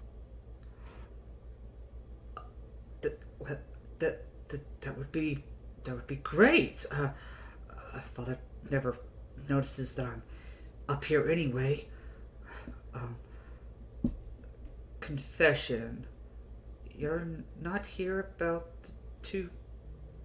the maid and the butler? Pardon me? You see one of the cats is playing with the rug over there on the floor, where you remember the pile of ashes being. Oh no. Oh, buddy. Or didn't you say something about? A pile of ashes, yes. Oh, I'd really hoped that was a skeletal cat that got No, incinerated. yeah. I guess you already know. Did you ash people? No, I was hoping that it didn't do that. You see, he kind of pulls open the off the rug. You see the symbols that were briefly on that sheet of paper that Alexandra had described as a teleportation circle. You see, kind of an attempt at a teleportation circle on the floor. No. Instead, he got ash circle. I suggested that they help me see if it worked. Instead, I was hoping that they would just, vanish and perhaps appear somewhere else. Instead, the circle ended up vaporizing them. I hate to be the guy who says responsibility, but you know, arcane magical users can do some crazy things. Uh-huh. That means you can do some fucking crazy things. Maybe try that not on people. Well, yes, probably should have tried that on Fluffy. You see Fluffy kind of looks up. Oh, hush, Fluffy. I would have never tried this on you. Maybe on one of the others. You see the other 5 cats look up. Ah, never mind. Speaking of the cats, where, how do you get these? Oh, how do I get the bones? Yeah. I've actually gotten all of these cats behind Lady Walter's house.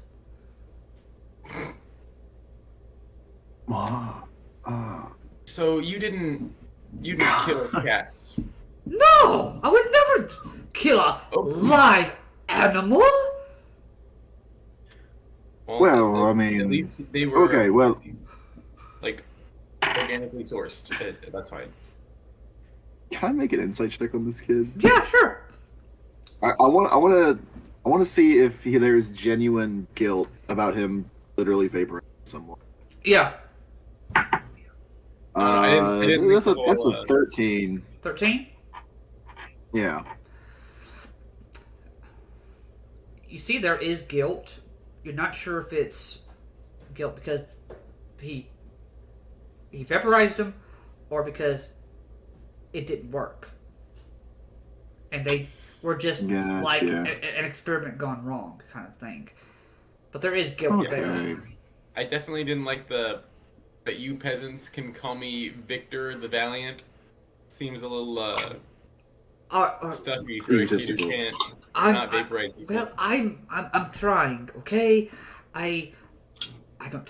All I talk to is these skeletal cats and, well, the wooden dolls over there. That's who I talk to.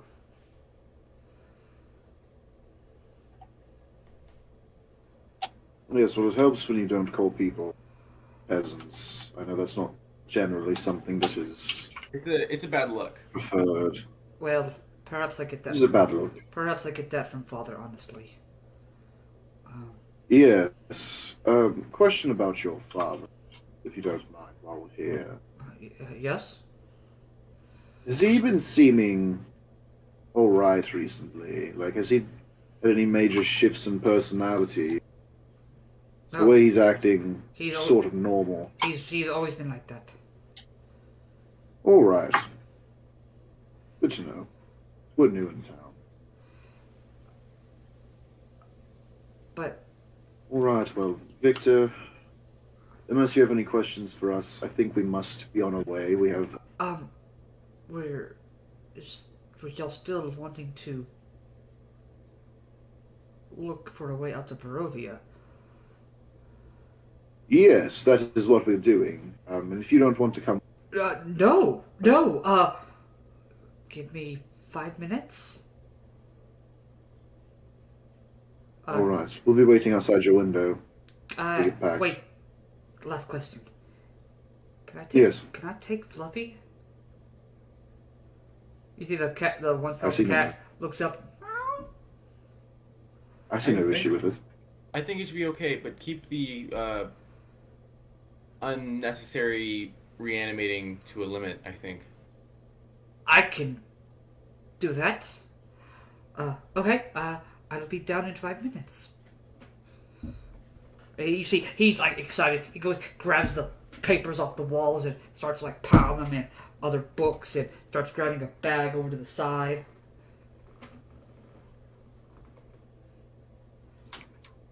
I like this kid. He's a train wreck that we can fix. The opposite of Izek, a train wreck we want to break more. So yeah, we want to take a bunch of TNT and blow up. So, you guys. And we're gonna rebuild the new train over it, and that's gonna be this like, kid. Fuck this guy in particular. Like, So you, Hey, that is literally the ranger class. yeah, Sorry, dude. yeah, basically it is, yeah. So you guys work your way back down the mansion. Eventually, Ernan, you find that your friends are working their way back down. As you I've are been. still recovering from what you saw and heard. I am sitting there. My owl is right there next to me and everything, and I've actually probably almost finished that bottle of wine. Yeah, it's probably like maybe like I'd call it a swig left by now. Alexandrite looks at you. So you're both still alive. Uh, what happened? Freed a captive, and freed another captive, I think. But one is a wizard guy, so yeah, I think that's kind of it. I think explanations are needed, right? So there was the guy. Are we walking away from the house now? Yeah, you guys are walking a little bit away because he told you in Okay. about 5 minutes he'd be there. Um, yeah. So Donkey Mask prisoner found him and freed him, took him out, and then we went to check on to what Core had previously seen in the attic, as well as Irnan, and got in there and talked to him. Um, he, I don't know, he's odd, but seems to have similar aligning interests for the time being, in the wanting to get out of Barovia part. Um, and he's seems adept in magic. So I think to a certain extent we need all the help we can get, unless you guys have any complaints. Ingrid's like, well, don't really bother me too much. Um, Forewarning, he he has a pet. It's an odd one. Um, all right. By this time, Irnan, you've made your way back over.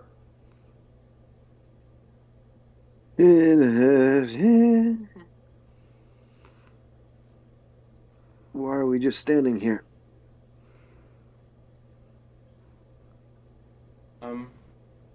I think we were waiting for you before we fully left the area. Right. Oh, Have you Isaac, I have some stuff to tell you. have you been drinking?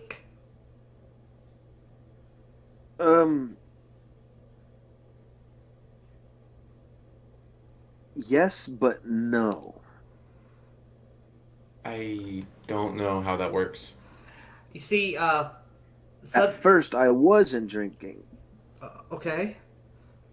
but from what I found, I needed it, and I'll tell you all later. Where's 5, as soon as you ask, in the middle of all of you, he just appears.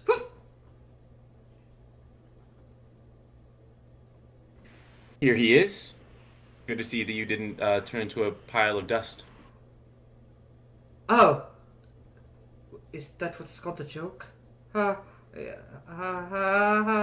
of like does that like really just nervous laugh.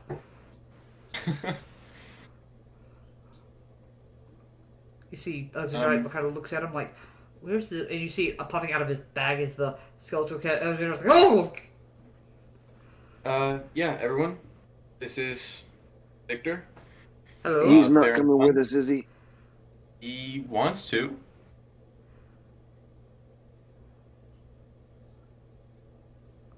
Fine. Okay. Alexander's like, what's that? Oh, this is Fluffy. Alexander just He looks. calls the skeleton Fluffy. Well, from what I remember about the cat, it used to have a lot of hair before it died. So, figured why not. But anyway, where to? Friends? Friends, yes? We'll get there. I think the plan's to head back to Church of Saint Andrew for the time being. All right. Awesome. Anybody want anything to do at this house?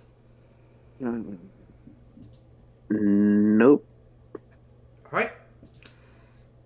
You all start making your way back to the Church of Saint Andrew. Still early. You see Ismark is outside. He's like stretching. Looks at all of you. Oh, you'll meet a new friend. Yes. Victor, Ismark, Kolyana. This is the Burgermeister's son. Recently freed. You... Did you kidnap a child? He wanted to come, and he... I am 18 years old, sir! And Ismark's like... Just rolls his eyes. Oh... Alright. Alright. So, what did you all figure out?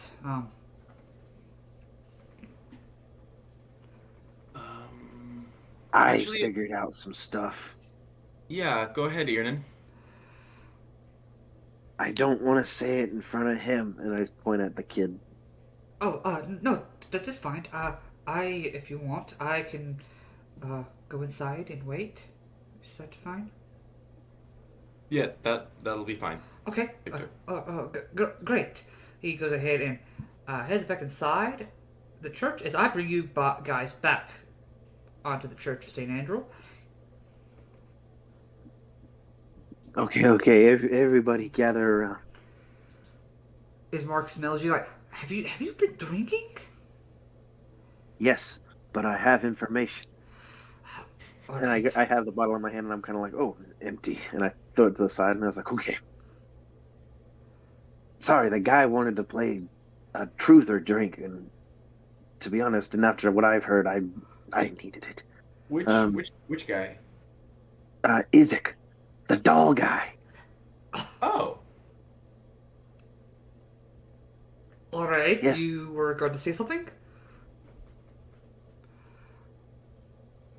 Apparently, when he was a young man, when he was hunting in the woods with his father and sister, they were attacked by wolves. This guy lost his arm and his sister. And I don't want to freak you guys out. He gets dolls of his sister. And if I'm connecting the dots right, and that guy looked a lot like You see Ismark just your sister. You see Ismark. You see, like, almost it looks like somebody, like, just found out that their mother just died. He just kind of puts his hand on the church. You're telling me that man, you think that's Irene's brother? He kind of shrugs his shoulders, and he kind of goes, when I was sober, they looked a lot similar. And the cool thing is, where he lost his arm, he has this weird freaking claw hand, and he can do magic and shit.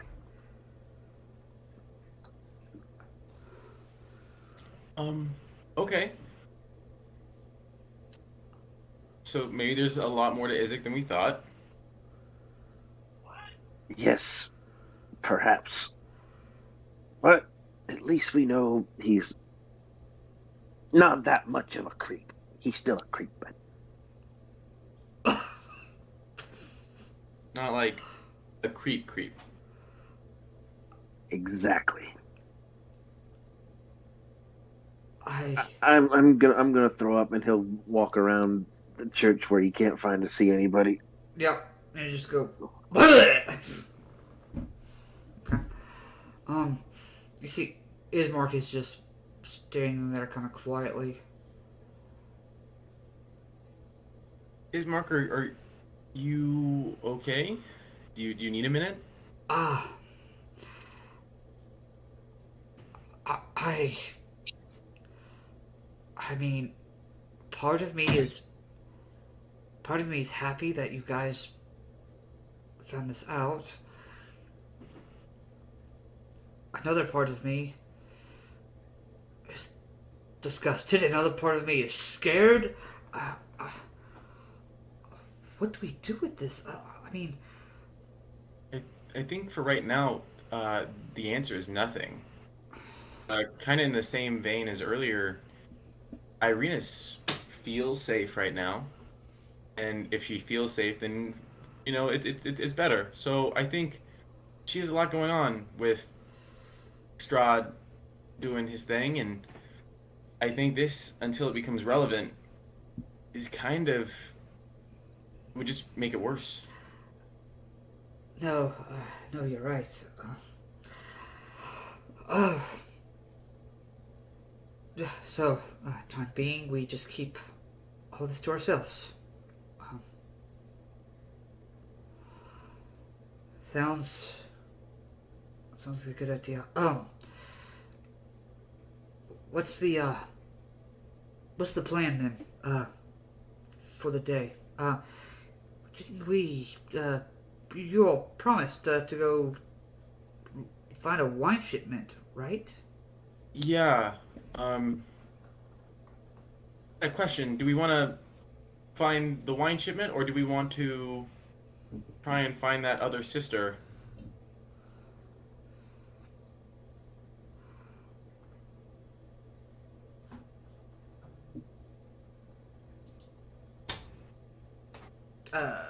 Internet? After you have your moment. I don't remember eating the. Oh, right. I make my way back around to them. I feel better. Well, Ian and we were talking. So we told the people at the Wizard of Wines. Nope. Oh, yes. The people at the inn that we'd find their wine shipment. Do you want to One do that, or do shipment. we want to find this other sister that has made her way out? I'll be honest. I don't know if we're going to find her. At least right now. Perhaps that is something we can attempt to do. Like secondary, we try to go to take care of this one shipment. Then, as we're doing that, see if we can find any clues about where she went.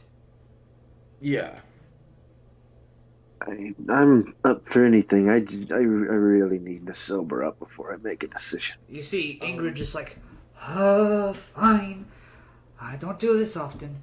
She's gonna go ahead and do lesser restoration on you. So I feel a little bit less tipsy. Got it. Yeah, you at least don't have the hangover, the nausea, and stuff like that. So you are copacetic and good to go. Core, are you still with us? Perhaps. Hey, fun fact: people can't hear you. Yeah, you're on mute. Yeah. Hey, yeah, I was talking that whole time. Oh my god. I had a question for you, DM. Yeah, what's up? My question was, mayhap trying to incorporate some type of long-term hag type nemesis into this game. No, like that. No, that just is the way that it happened. Sorry, this is a No. reverse. This is a two-way mirror. This is a weird little. Yeah, yeah. I want to kill this hag so badly, but like, I also don't. No, I get it. It's one of those things that you guys have no clue where she might have went. Roles are reversed. Yeah. Yeah. Roles are reversed this time. Yeah. I say we go after the wine shipment. Alright, wine shipment, sister, and core. Those wolves guys, they go hunting every 3 days. If we ever want to go get some extra money. Yes, I would like to go and at some point check out these wolves. I've heard interesting things about them. I'll tell you that. But yeah, the thing about Izek, figure out his arm, and I gotta say, he is. If you guys were hoping we could turn him, he's loyal to those people. I had no intentions of befriending that man.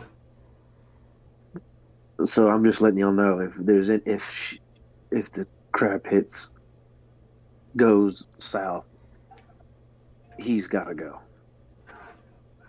Agreed. Especially now that he can do a lot more than we thought he could. Exactly. And also, if he's loyal to them, that means they probably... Actually...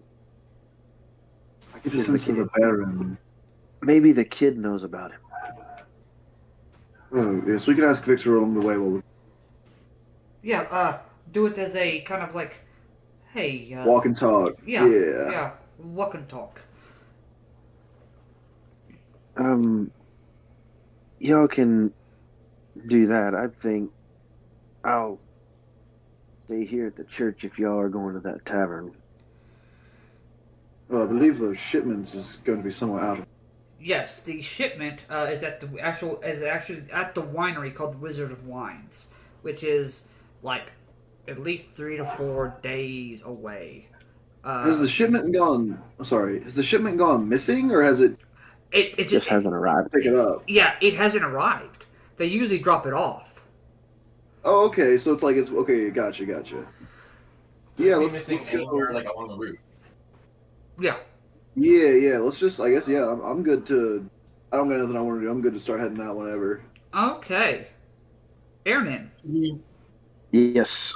Roll me a d20 for the day, if you would. Oh gosh. Love hearing those words. Roll me a d20 because you're going to make a giant dragon appear. A 5. 5. Okay. All right. Interesting. Okay. Cool. Victor kind of comes up to. Oh, so are we ready? Are we ready to go? Yeah, I think so. All right. Great. Awesome. Yes. All right.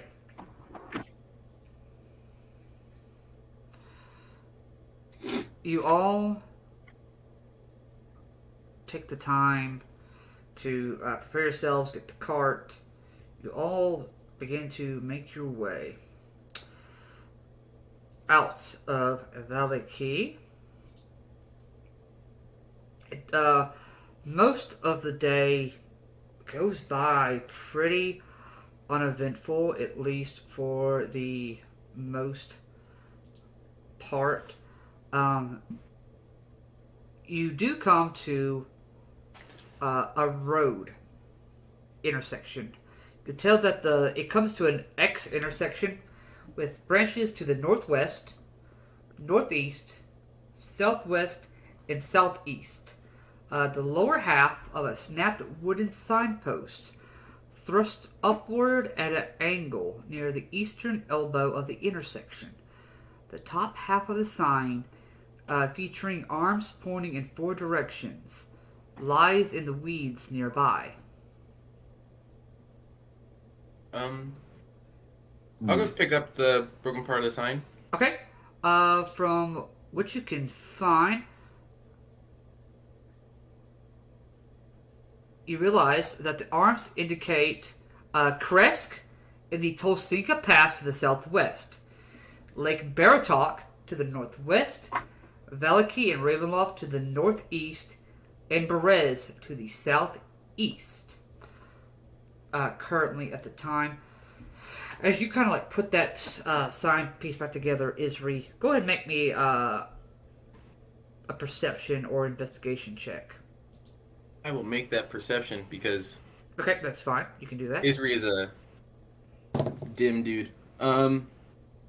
Perception was a 17? 17. Over by like where the signpost is, you get a quick little glance, real quick like. You seem to stumble upon a grave. I'm sorry, say that again? You stumble upon a grave. Is there like a marker or There is not a marker, but from what you can tell, it is a grave of some kind.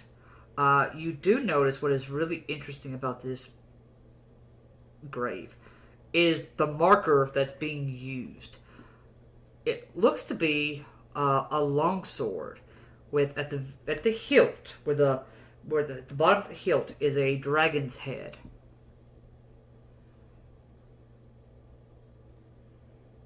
I'm gonna look at it. Okay, you kind of look at it. For the most part, you can tell it is kind of a silver-ish like hilt, and you can tell that the sword itself is a long sword of sword. Am I the only one over there? You can let the others know that it's there. I'm just gonna kind of like. He knows on the inside that this is probably bad, bad vibes, but I'll pick it up. Okay. And bring it over to the group. All right. Hey guys, I kind of found this over there. It looks nice. I don't know if anyone can kind of like looking at Alexandrite and Ingrid, if they can try and figure out what it does, or if it is anything. You see, Alexandrite's like, well, I can't. And you see, Victor takes it. I can do that. And he kind of opens up his book. You see, Alexandrite kind of makes a face.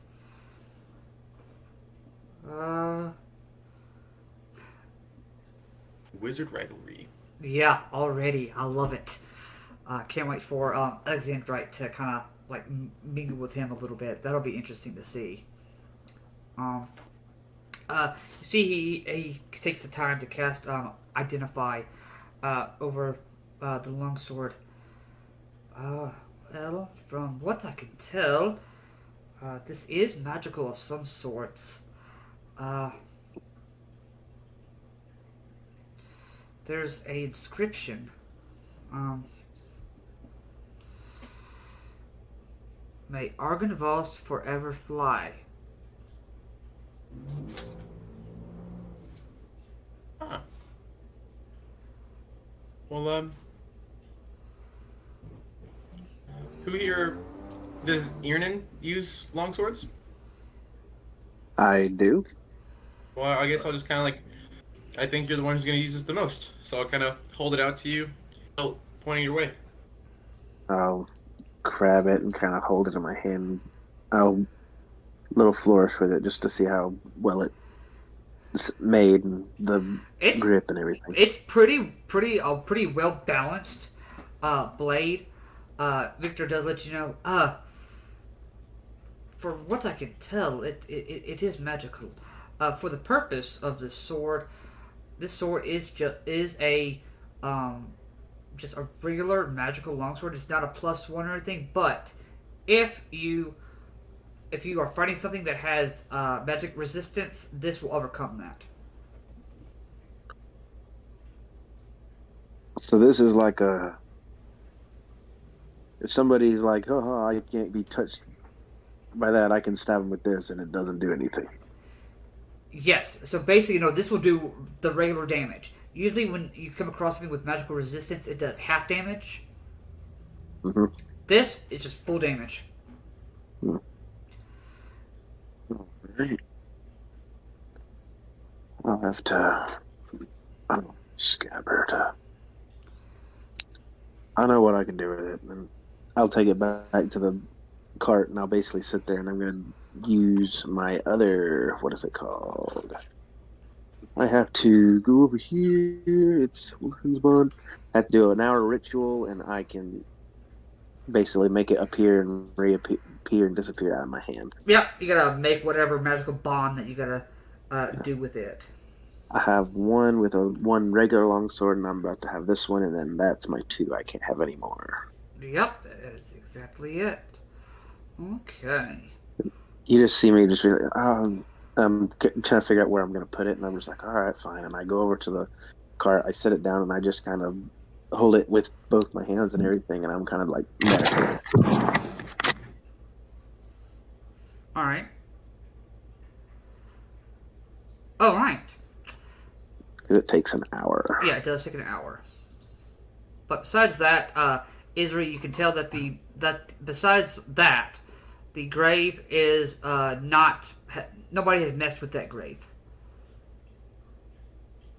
Okay, I'm just gonna kind of like do a little prayer over it and then head back to the group. Okay. You all continue on your way. You guys take the rest of your day to continue on whatever path that you are currently taking at the moment. I think we're gonna follow the path towards the winery. Yep, you are. Yep. Yeah. So y'all do that. Takes you guys some time here near the end of the day. The road kind of ends. It is getting kind of nighttime. You all see this as you come as near the end of the day. You come to a cold mountain lake, enclosed by misty woods and rocky bluffs. Thick fog creeps across the dark, still waters.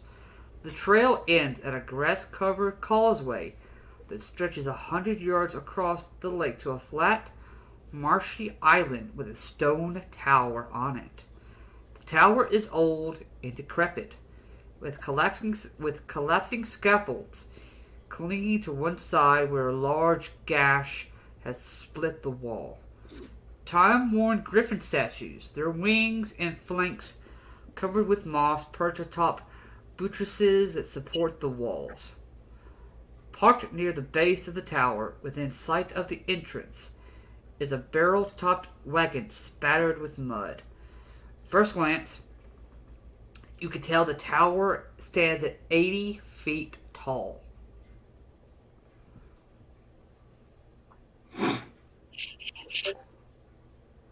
That's right here, right, on the map. That's pretty much... Yes, I will go ahead and bring you to that area on the map.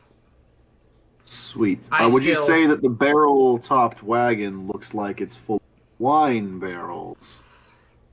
Give me a moment. I gotta... Oh, okay. Remember where this map is, and I got to make sure that... Yep. I'm gonna make sure my fog of war is on before I present y'all here. I got to do better about that. So... I don't know why Roll20 turns yours on, like, automatically. Oh, maybe yeah. Yeah, it's really weird how it does it. It really... It never does that for me. That's really weird. Mine does it. Like, it's really freaking annoying. Do you pay for the premium? Go ahead. Yes, I do. I do pay for the premium. Actually, I don't pay for the premium.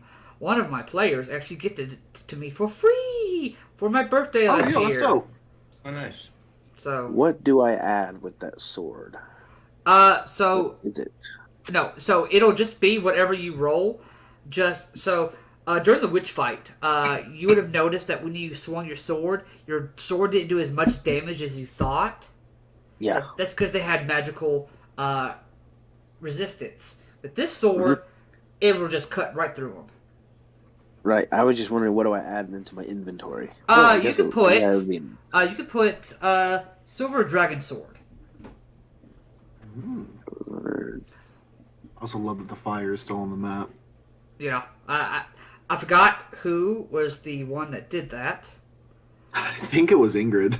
I think it might have been Ingrid. I think Ingrid said, fuck this place. Ooh, got a tall, skinny map. I'll just add an airship to my inventory. No, Yeah, okay. Yeah, I will definitely allow that. Same thing, The sword right? is called the airship, of course. Yeah. It's called the yeah. airship. Is that just like a homebrew weapon thing I'm just gonna have to write to the side, or? You can actually customize it on your D&D Beyond sheet, and also on here as well. Yeah. Okay.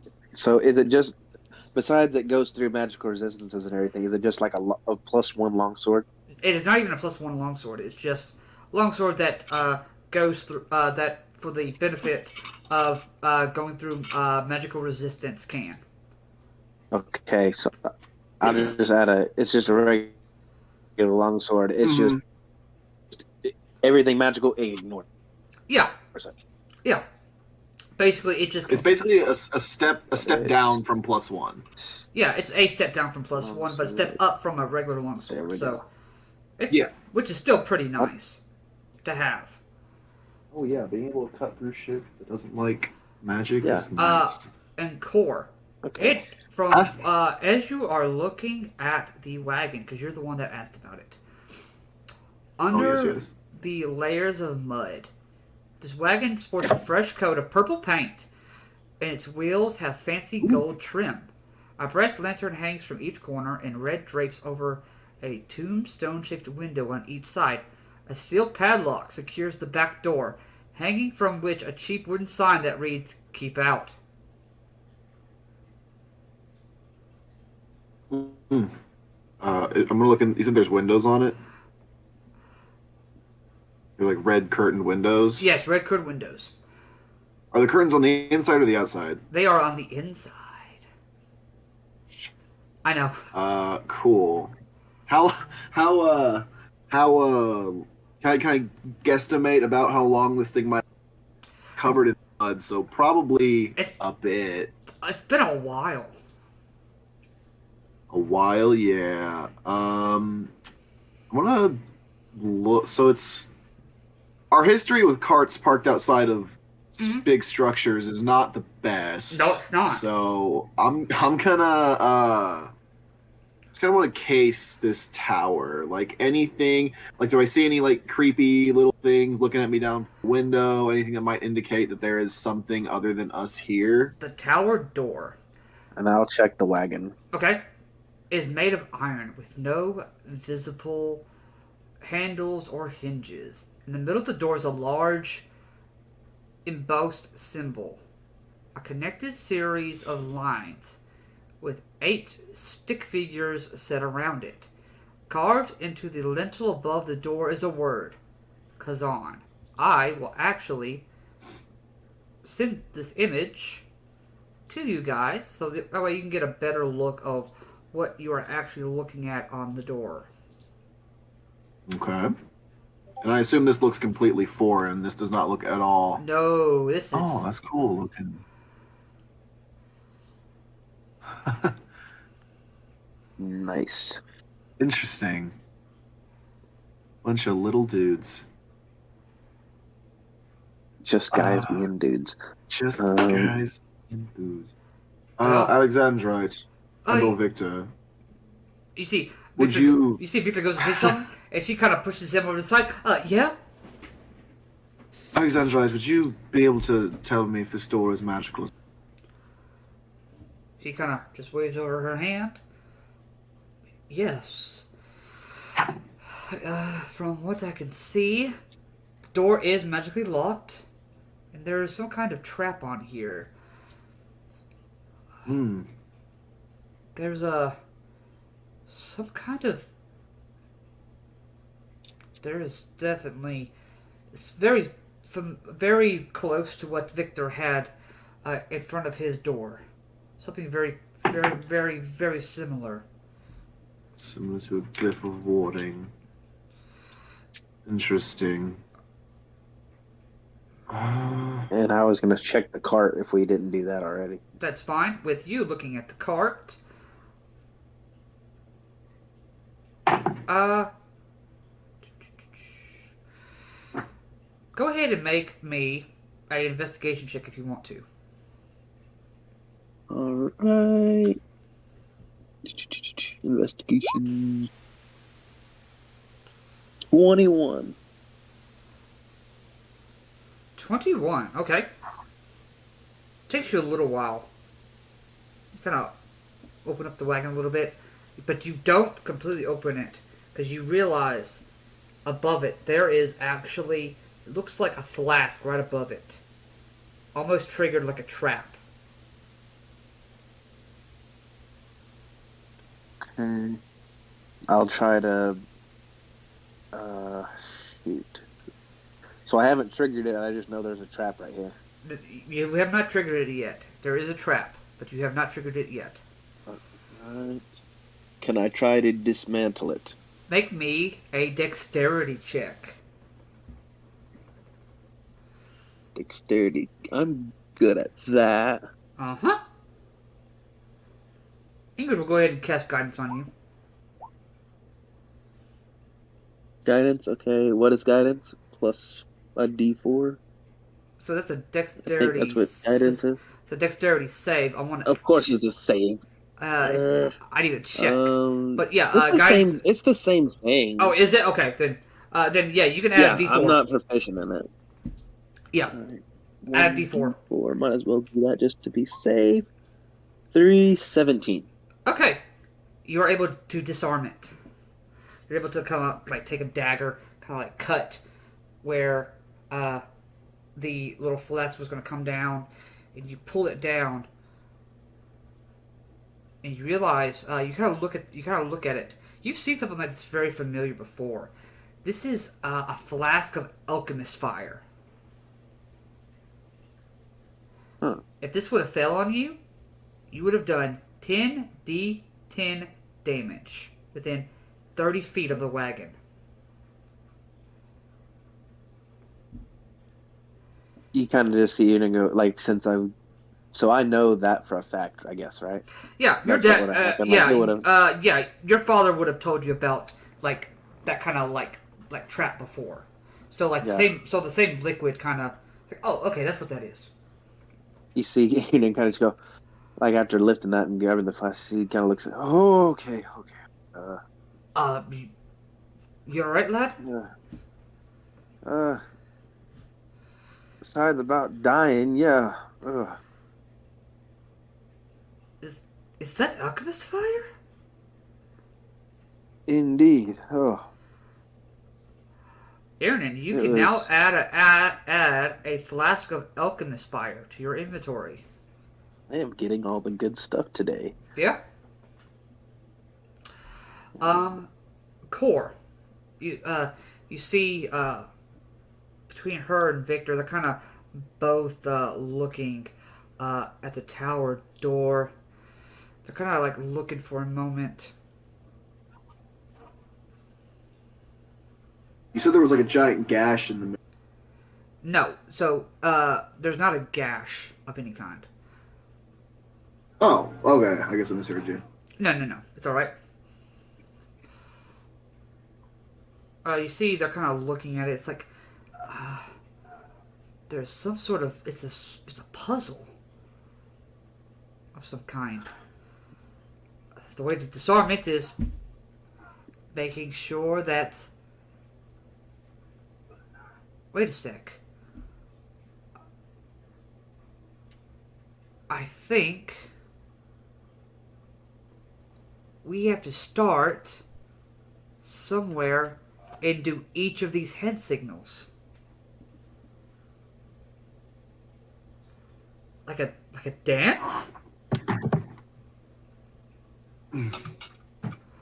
Interesting theory. Can I make like a? You can make either a insight or intelligence check if you want.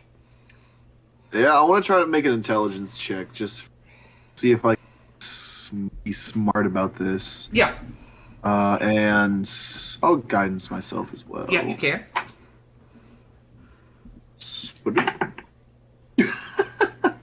It's gonna be a grand total of 4.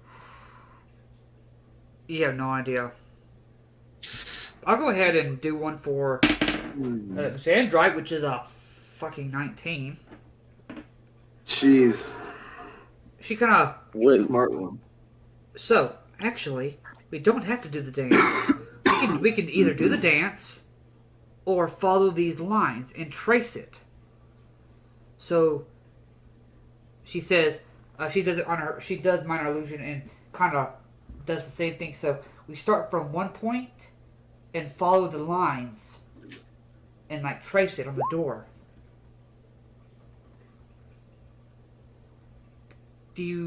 Does that make sense? Trace lines on the door in the right path and disarm the door. Okay, so you just kind of like follow the lines. Do, do, do, do, do, do, do.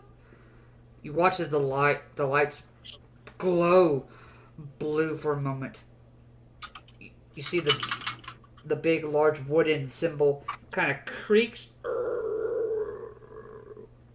The door opens. Wait, besides the trap, what was in the cart, by the way? Oh. I should have asked that. Oh. After solving that little riddle, I will tell you what is inside the cart. Hey. You can instantly see a wooden trunk covered with claw marks that hold a battle axe, a flail, a morning star, a light crossbow, and 10 silver crossbow bolts. A wardrobe containing 3 sets of fine clothes, 2 sets of travel clothes, several pairs of shoes, a harlequin mask, and 3 wigs. The next stuff you find a climber's kit, a disguise kit, a healer's kit, and a poisoner's kit. You find a lyre with golden strings. You find a sculpted wooden cage holding a chicken and a silver ewer with 5 chicken eggs inside. You find a tiny wooden box containing a deck of the cards that Madame Ava used, wrapped in silk. You find a set of copper pots and pans.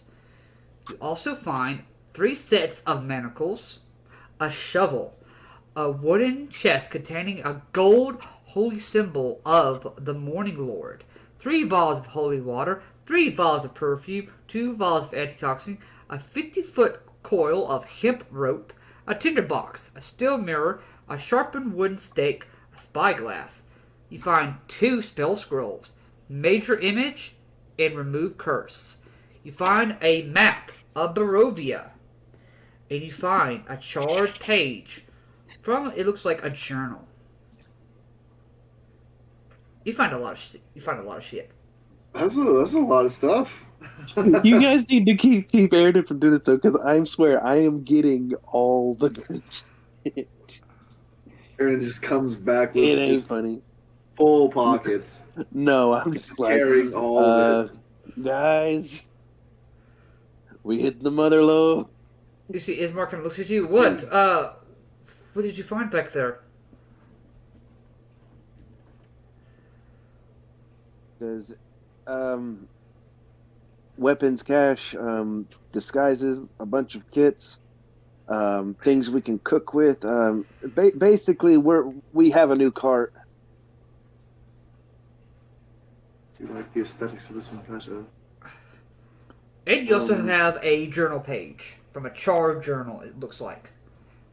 I will actually take the symbol of the Morning Lord. Okay, you will? Okay. And I guess I'll grab... We're not fighting. And you said there's claw marks on them? Yes. Yeah, I was just going to say, I would love to invest. Yes, there are claw marks. Looks like as How big of a creature? It looks like huge. Oh. As in size category huge, or? Oh, maybe medium-sized then. Okay. Medium-sized. Sorry. Since I'm a hunter, can I tell what animal could have done this? It looks... Yeah, I would like to assist him with this. Between the both of you, you kind of discern, looks like a wolf did this, but much bigger than wolves you guys are familiar dealing with. I'm thinking either dire wolves or lycanthropes. Let's be honest here. A crossbow with silver bolts. It does lead you to believe that it is lycanthropes.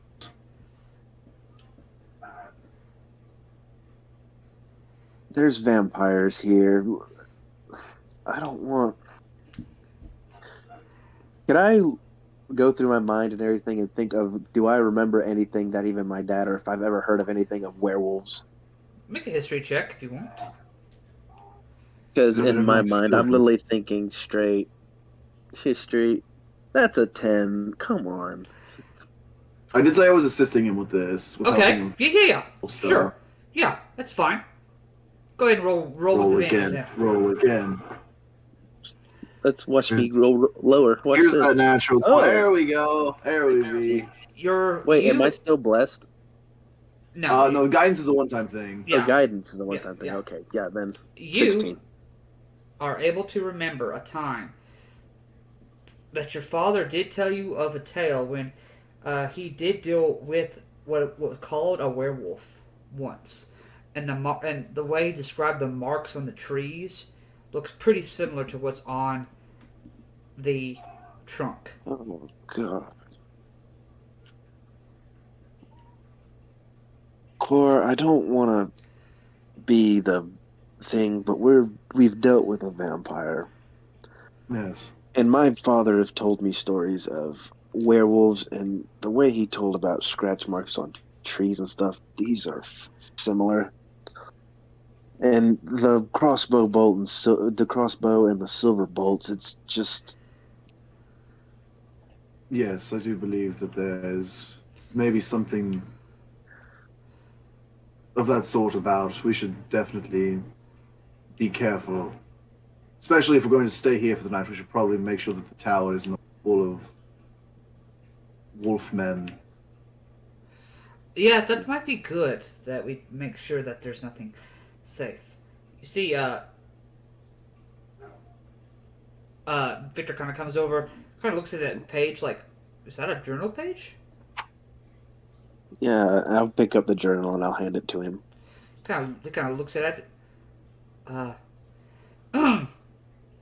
For more than 3 decades now, I have undertaken to investigate and expose creatures of darkness to the purifying light of truth and knowledge. Hero I am named in some circles, sage in months and master hunter I am called in others. That I have survived countless supernatural assaults is seen as marvel among my peers. My name is spoken with fear and loathing among my foes. In truth, this virtuous calling began as an obsessive effort to destroy a vampire that murdered my child. It has become, for me, a tedious and bleak career. Even as my life of hunting monsters began, I felt the weight of time on my weary shoulders. Today, I'm a man who has simply lived too long. Like a regretful lich, I find myself inexorably bound to an existence I sought out of madness, and seemingly must now endure for all eternity. Of course, I shall die, but whether I shall ever rest in my grave haunts my idle thoughts and torments me in my dreams. I expect that those who think of me as a hero will change their minds when they know the whole truth about my life as the hunter of the unnatural. Nevertheless, I must reveal here and now that I have been the indirect yet certain cause of many deaths and the loss of many good friends. Mistake me not. I do not merely feel sorry for myself. Rather, I come to grips with a devastating realization. I now see that I am the object of a baleful Vistani curse. More tragically, the nature of this hex is such that I have not bore the brunt of it. Instead, far worse, those who surround me have fallen victim to it. I have related the tragic story of how my only child, Erasmus, was taken by the Vistani and sold to a vampire. I explained how Erasmus was made a villain of the Night Stalker, and how it was miserable my miserable part to free him from that fate at the point of a stake. What I've neglected to illuminate before is how I tracked Erasmus' kidnappers across the land, and how I extracted information about his whereabouts. In fact, the Vistani took Erasmus with my own unwitting permission. They had brought an extremely ill member of their tribe to me one evening and insisted that I treat him, but I was unable to save the young man's life. In fear of their retribution, I begged the Vistani to take anything of mine, if only they would withhold their terrifying powers, of which I knew nothing. To my lasting astonishment, they chose to superstitiously take my son in exchange for their loss. By the time I had realized what had occurred, they were already an hour gone. Incensed beyond reason, I strapped the body of the dead young man to my horse, and doggedly followed the Vistani caravan through the woods, naively allowing the sun to set before me without seeking shelter from the night. Shortly after darkness fell, I was beset by undead that would have slain me, would not had their master, a lich, intervened and spared my life, for reasons that I do not completely understand. He somehow detected me, and with his powerful magic took control of a pack of zombies that wandered in the forest. He spoke to me through the mouths of the dead things and placed a magic ward against undead on me that animated the dead Vistana and bade it to tell me where I could find its people. Unfortunately, I say in hindsight, the plan worked. I found the child stealers in my unwelcome entourage, included a growing horde of voracious undead that could not touch me, thanks to the lich's ward. When I found the caravan, I threatened to set the zombies on the Vistani unless they returned my dear boy. They replied that they had been sold to the vampire Baron Metis. Something inside me snapped. I released the zombies, and the entire tribe was eaten alive. Yet the story has not ended. Before she died, the leader cursed me, saying, "Live you always among monsters, and see everyone you love die beneath their claws." Even now, so many years later, I can hear her words with painful clarity. A short time later, I found my dear Erasmus made into a vampire. He begged me to end his curse, which I did with a heavy heart. The darkness had torn him from my loving arms forever, and I foolishly believed that the curse had exacted its deadly toll. I wept until an insane desire for vengeance filled the bottomless rift in my heart. Wow, this dude is messed up. Yeah. So this card belongs to a monster hunter. That explains. That dude must have had really small handwriting. So that was like one page. It was a charred piece. A shard piece. Oh my god, that man's writes in like that was a novel. Yeah, it's like font size 5. He writes in. Yes, very small font. All right. Yeah, I say we check out this tower. You want to check out the Before tower? that, I will take the crossbow. I will take the crossbow and the bolts. Okay, you will take the 10 bolts and the crossbow. Because I am not taking any chances. Okay. It's a light crossbow, right? Yeah, it is a light crossbow. Just make. Do you want to give? I want to make sure that Alexandra gets both the scrolls. Okay, she's gonna get both the scrolls, both the major image and the remove curse. Yeah. Yeah, Ingrid at the front. I honestly think Bolts and the make card. sure they're marked silver. Right. Oh, right. You guys are gonna go into the tower for the first time. I think we are. You guys. Ingrid gets in front. Yep. She will do that. Got her shield up. Let's do it. You guys. Oh, I will cast. Before we enter. I will cast. You'll cast what? My homebrew spell that's basically mage armor for rangers. Yeah, okay, yes, that one. Okay, thank you.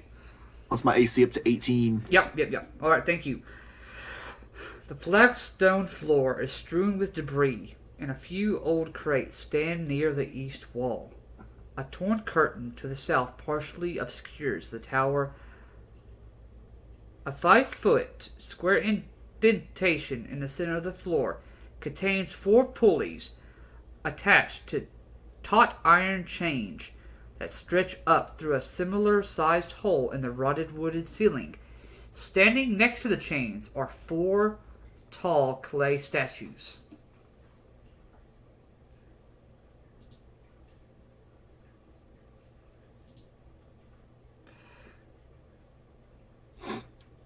Does it look like the statues can maybe hold said pulleys, or are they already holding?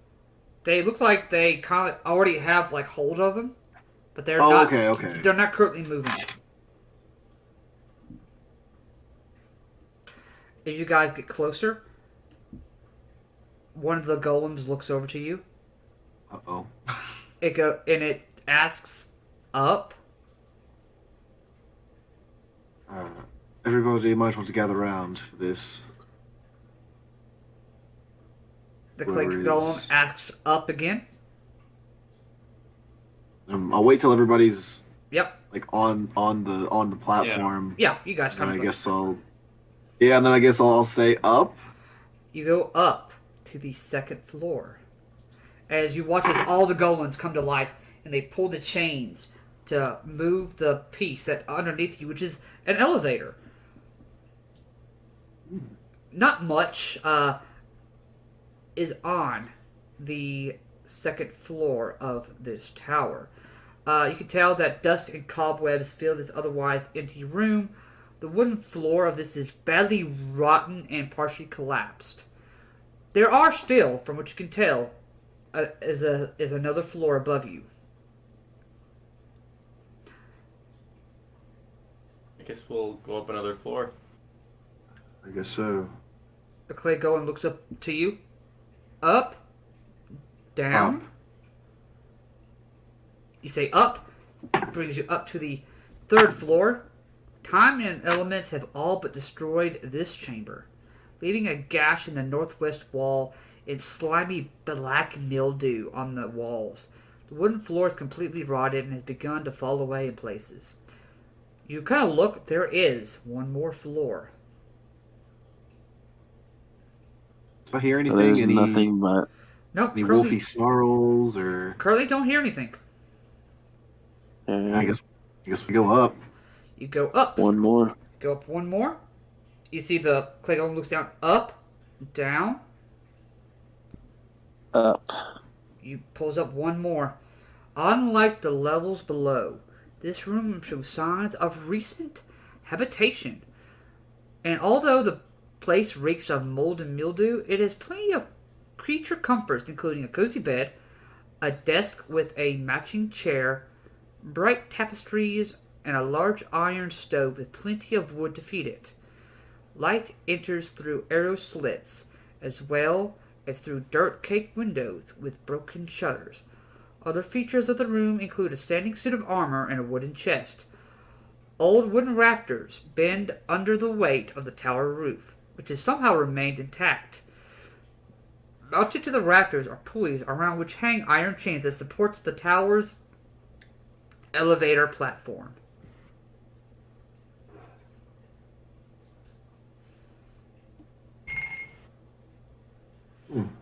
I will now reveal step off the lift. this final floor to you all.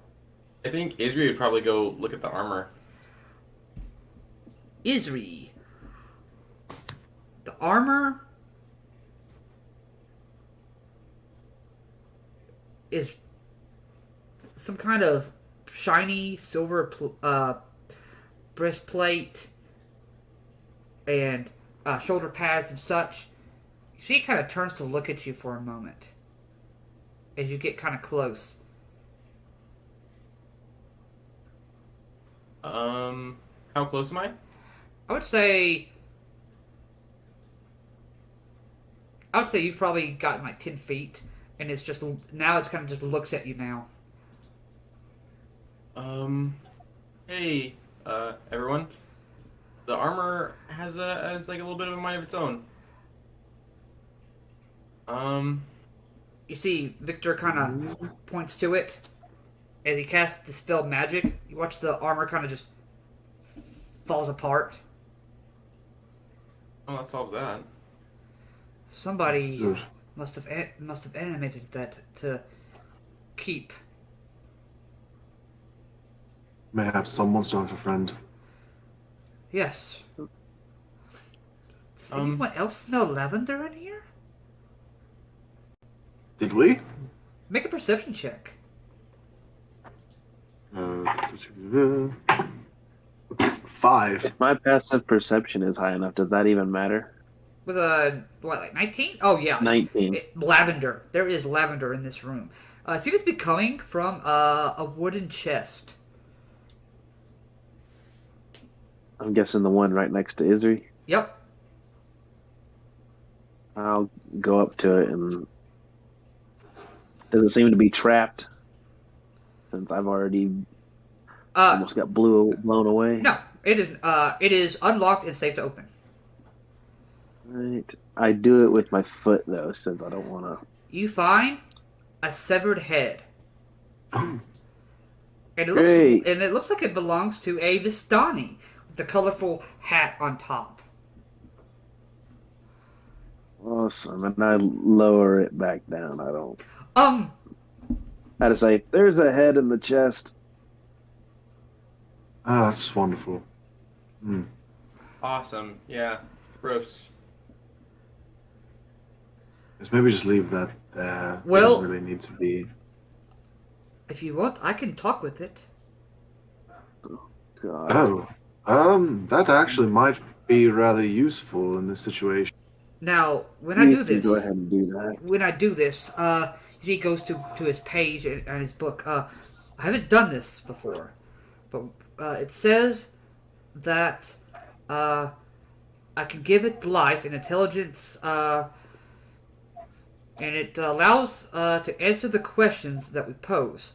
Does have a mouth. You can ask 5 questions. 5 questions. So, That should be plenty. All right. I'll let y'all handle that. I'll keep an eye out. I don't want to deal with that.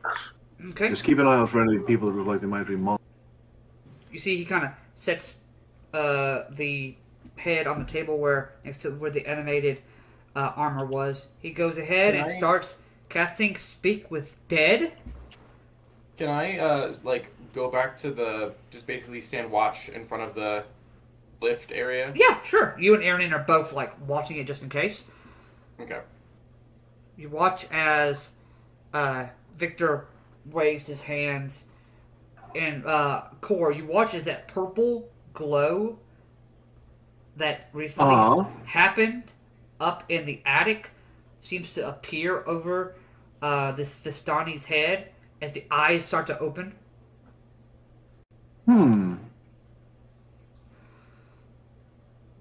Alright, so if you have your questions. I'm going to look at the head. I'm going to ask, who did this to you?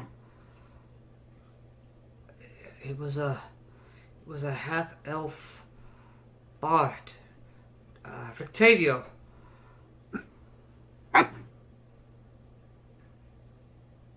That's the windmill guy, right? No, Rictavio is the puppet guy. We met him. Who's the windmill guy then? The windmill guy is Vasily. Oh, okay. Yeah. Okay. Oh, shit. Is the person who did this to you, do you know if they are a werewolf or not? I didn't see them change or anything, so I don't know. Well, just so you know, that's your second question. They can... Yeah. 3 more. Anybody else? Anybody else? What group were you a part of? The Vistani. That felt like a bad question, yeah. If you want, I will allow you to take that one back. Because that one is kind of obvious because of the the hat that's on his head still. Okay. Don't want to deal with it. Why did he kill you? I tried to take his pet monkey. And his cart. Seems a little harsh. Well, does he return here often? I don't know. One more question. How many more questions do we have? One. I'll ask it if you guys don't have anything. Go ahead. How long have you been dead? Some weeks now. Long time. Watches its eyes close. And the purple arcane glow kind of goes away.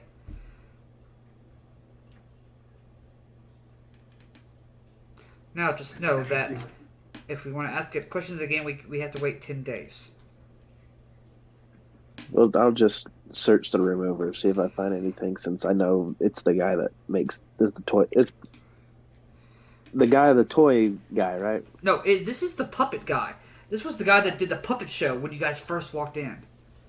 I don't remember if I don't know if Aaron watched that. He did the puppet show about the hags. Yes. Yeah. A cart with disguises. I'm gonna dismiss I want to go back outside. Okay. If anybody wants to follow me, I won't stop them. I'll go out with them just for safety. I want to search the whole room over, just a one good comb over, just to make sure we didn't miss anything. Okay. For the most part, there does not seem to be. You find, just the one suit of armor that was there. There is a pouch of 20 gold pieces. There isn't really much else in here. All right. Well, the 20 gold pieces, yoink. Yep. And since I didn't find anything else, I will journey down with them. Okay. As soon as you guys come downstairs and kind of go to open the door to back outside, standing right there is Rictavio. Oh no. He kind of just looks at all of you. Hey, fellas. How are all of you this evening? Doing fine. Just thought this would be a nice place to. Yes. I thought so as well. I also think we have a couple of questions. All right. Sure.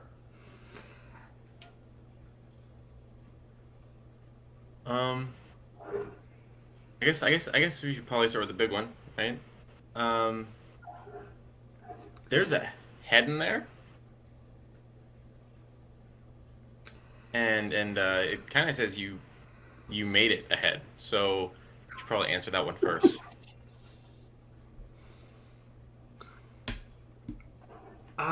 Well, oh, fuck.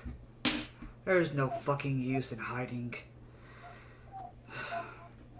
You see, this, half-elf bard, he kind of looks down at the ground, takes his hat off. The moment he takes off his hat, his form begins to change. Oh, no. Oh. He is, I immediately cast Blade's Ward on myself. He seeing this takes the form of an older gentleman. Long white beard, glasses on his face, very nice fine clothes, and a cane. Apologies that I've had to lie to all of you for the first time. I do not enjoy lying to people. Let me properly introduce myself. I'm Rudolph van Richten.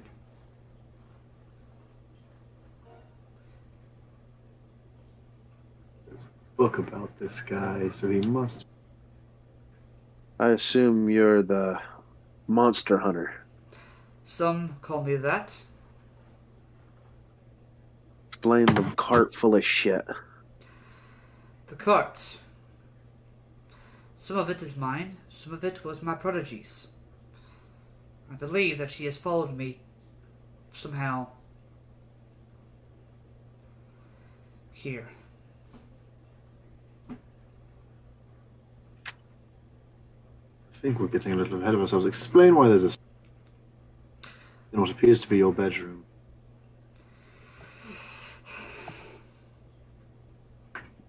I have been staying here some nights instead of staying at the Blue Water Inn. In case my prodigy ever wanted to find me.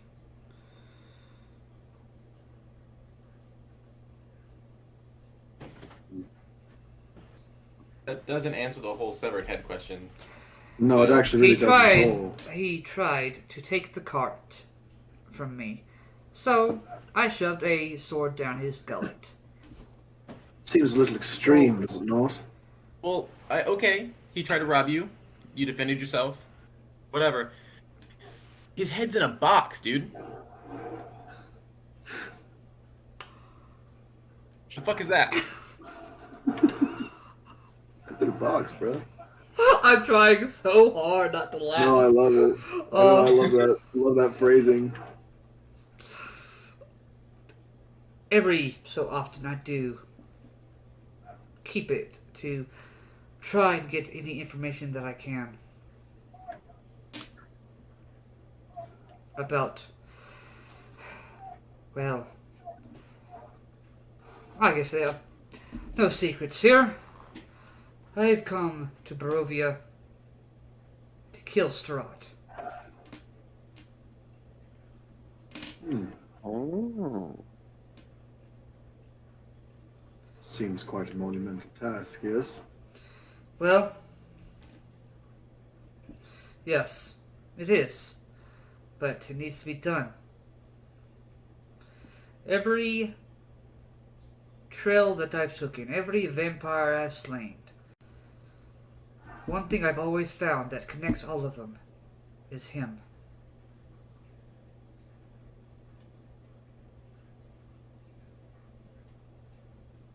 Are you saying that Strahd is some sort of alpha vampire who's keeping alive all the lesser vampires? That is what I assume, yes. Then I guess we have a common enemy then. We do, but it still doesn't explain. You said you wanted. It still is rather unnerving to me to keep so long. I feel like that hasn't been fully explained yet. Are you going to try to kill us while we sleep? I feel like I don't. Not enough information. Who's this prodigy you keep mentioning? Why do you want it to find you? Esmeralda. Like you're creating more questions than answers at this point.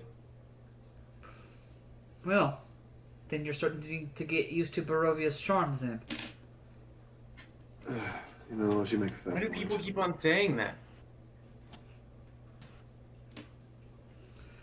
I feel like people could just answer things instead of being vague. That's like, is that everyone's unifying characteristic here? It's true. Alright. I'll tell you what. From this point on, since you have not already ran to Vallaki to tell the Burgermeister about what I'm doing, or that you haven't already tried to kill me, I will be more open with you. Is that fair? Yeah. It's fair to me.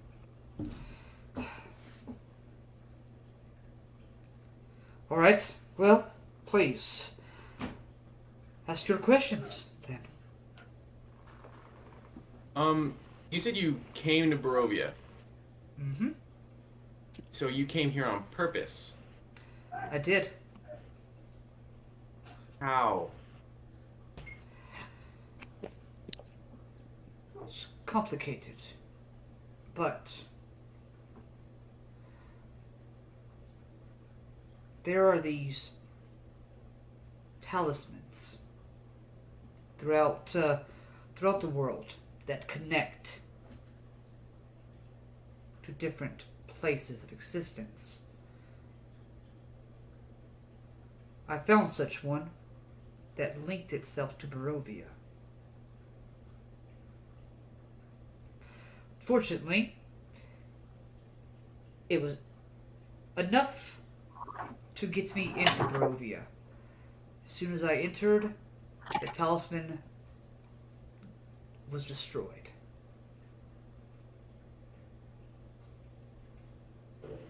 Okay. Does this mean there's a chance that one of those exists back in, like, to get people back to, I don't know where you guys are from, but, like, Faerun, Sword Coast, It is places? It is possible, but I believe that Strahd has more power in this realm than what we actually realize.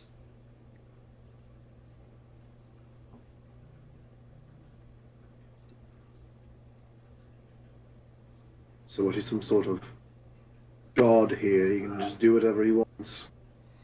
Almost. It's encouraging. Oh, Mr. Van Richten, I mean, no offense, but I mean, we fought Strahd and he batted us around like a cat bats around. Chance do you think you have against him? Personally, I don't think I stand one. But there are, I believe, those here in Barovia that want to. There are writings of a mysterious group here that has been secretly working against Strahd. That's people we should talk to. Yes. Well, I believe that they actually own the Blue Water Inn. That is why I was staying there. Oh. Mm. We're actually running a favor for them right now. Then, then perhaps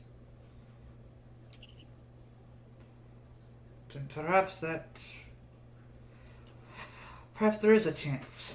Then I'm not entirely sure, but I at least have to try.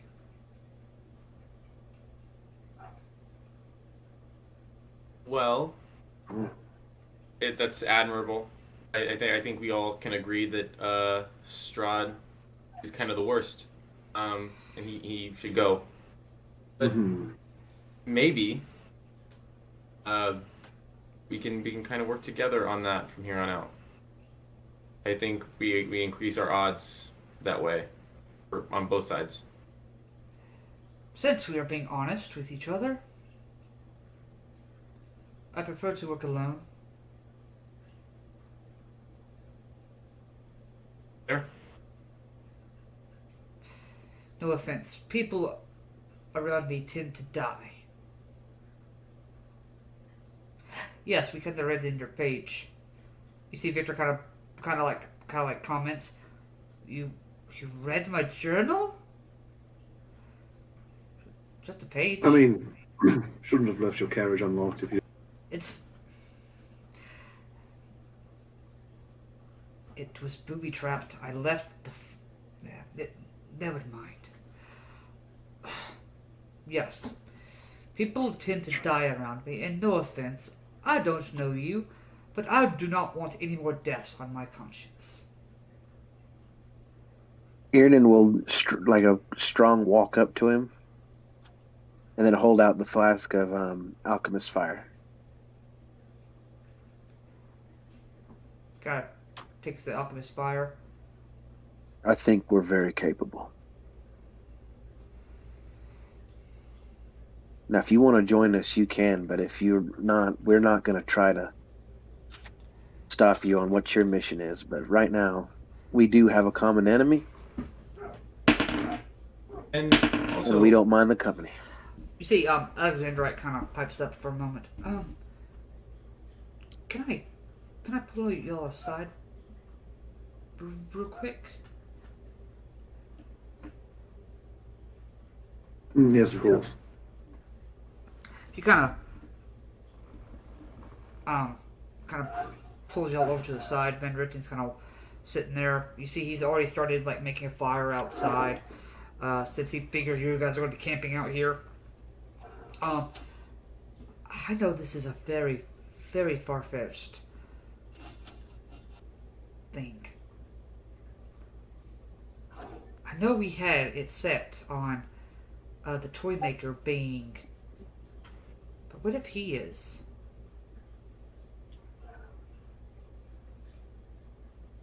Being what? Yes, the monkey did belong. Yes, originally the monkey belonged to him, and he is more than what he seemed. He's more than what he seemed. You might be right. In fact, I believe you probably are correct. I mean, it's just a thought.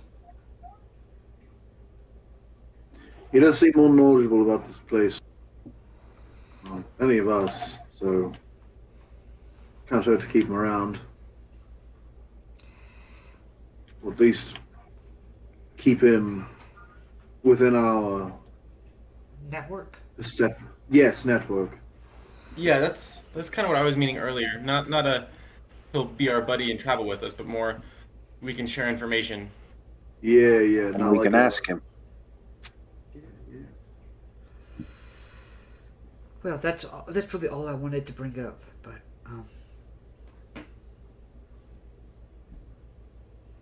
you see, he's already kind of made a fire for all of you. I assume you all have bedrolls and such. I don't need to provide those for you. Yes, we have that. Well, guess you all make a good point. Perhaps I will help you all. Cannot promise your safety.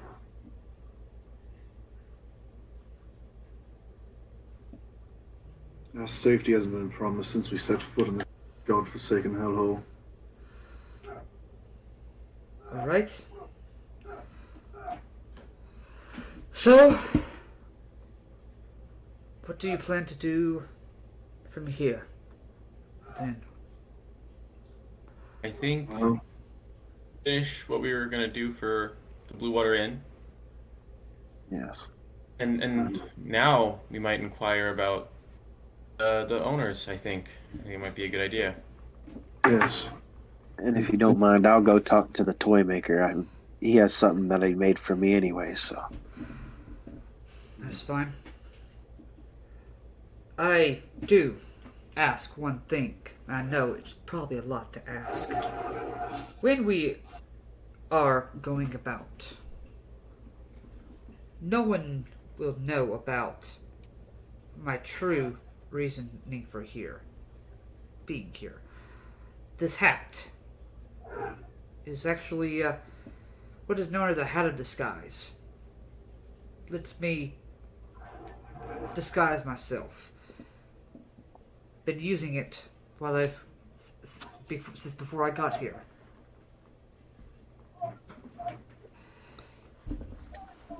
So Well, it seems like it's been working for the most part. While we are, at least in Vallaki, I will be using Rictavio. If you will refer to me as Rictavio around there, I would be much appreciated. Last thing I want is Strahd to know that I'm here.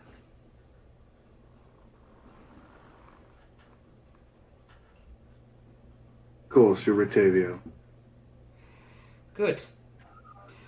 Well, is there any other questions or concerns before I retire for the evening?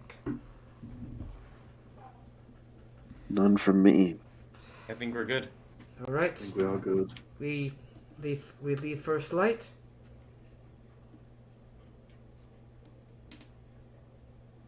And I will throw the crossbow and the bolts back into the thing since they're his.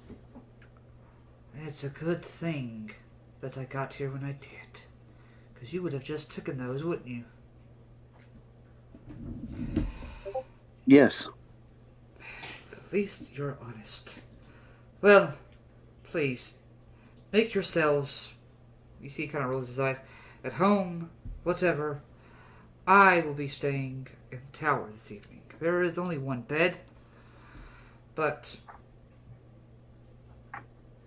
have a pleasant night and evening.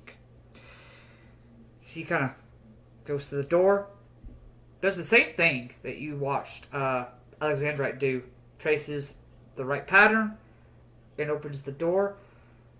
By the way, I assume you figured out the combination. If you hadn't, you probably wouldn't be here right now. This little emblem here, this would have summoned a young blue dragon. Oh my god. So, nice job on figuring that out. He closes the door. I'm rolling insight on that. Yeah, right? You want to go ahead? It's a natural 1. You have no Hold on, no. idea. They're like, no, we're gonna fucking find out. Everybody that 21. was 21. Yes. It looked like he was being fucking serious. Awesome. Great. Ierden's gonna go hunting because he doesn't want to think about him almost dying twice. With that, we are going to end it for the evening. Appreciate my players for joining us and all of you for listening in. For those that don't already know, we're not going to have a session next week, but I will leave this here and I will edit it when I come back. So that way you guys have something to watch for when I do come back. Pleasant evening. And someone asked me to do this for every closing now. Goodbye, my friends. We hope you enjoyed the show. I wish we could continue, but it's time for us to go. We appreciate the memories made, never to be forgotten. I promise there will be more made to be made next time on the Bardic Cauldron.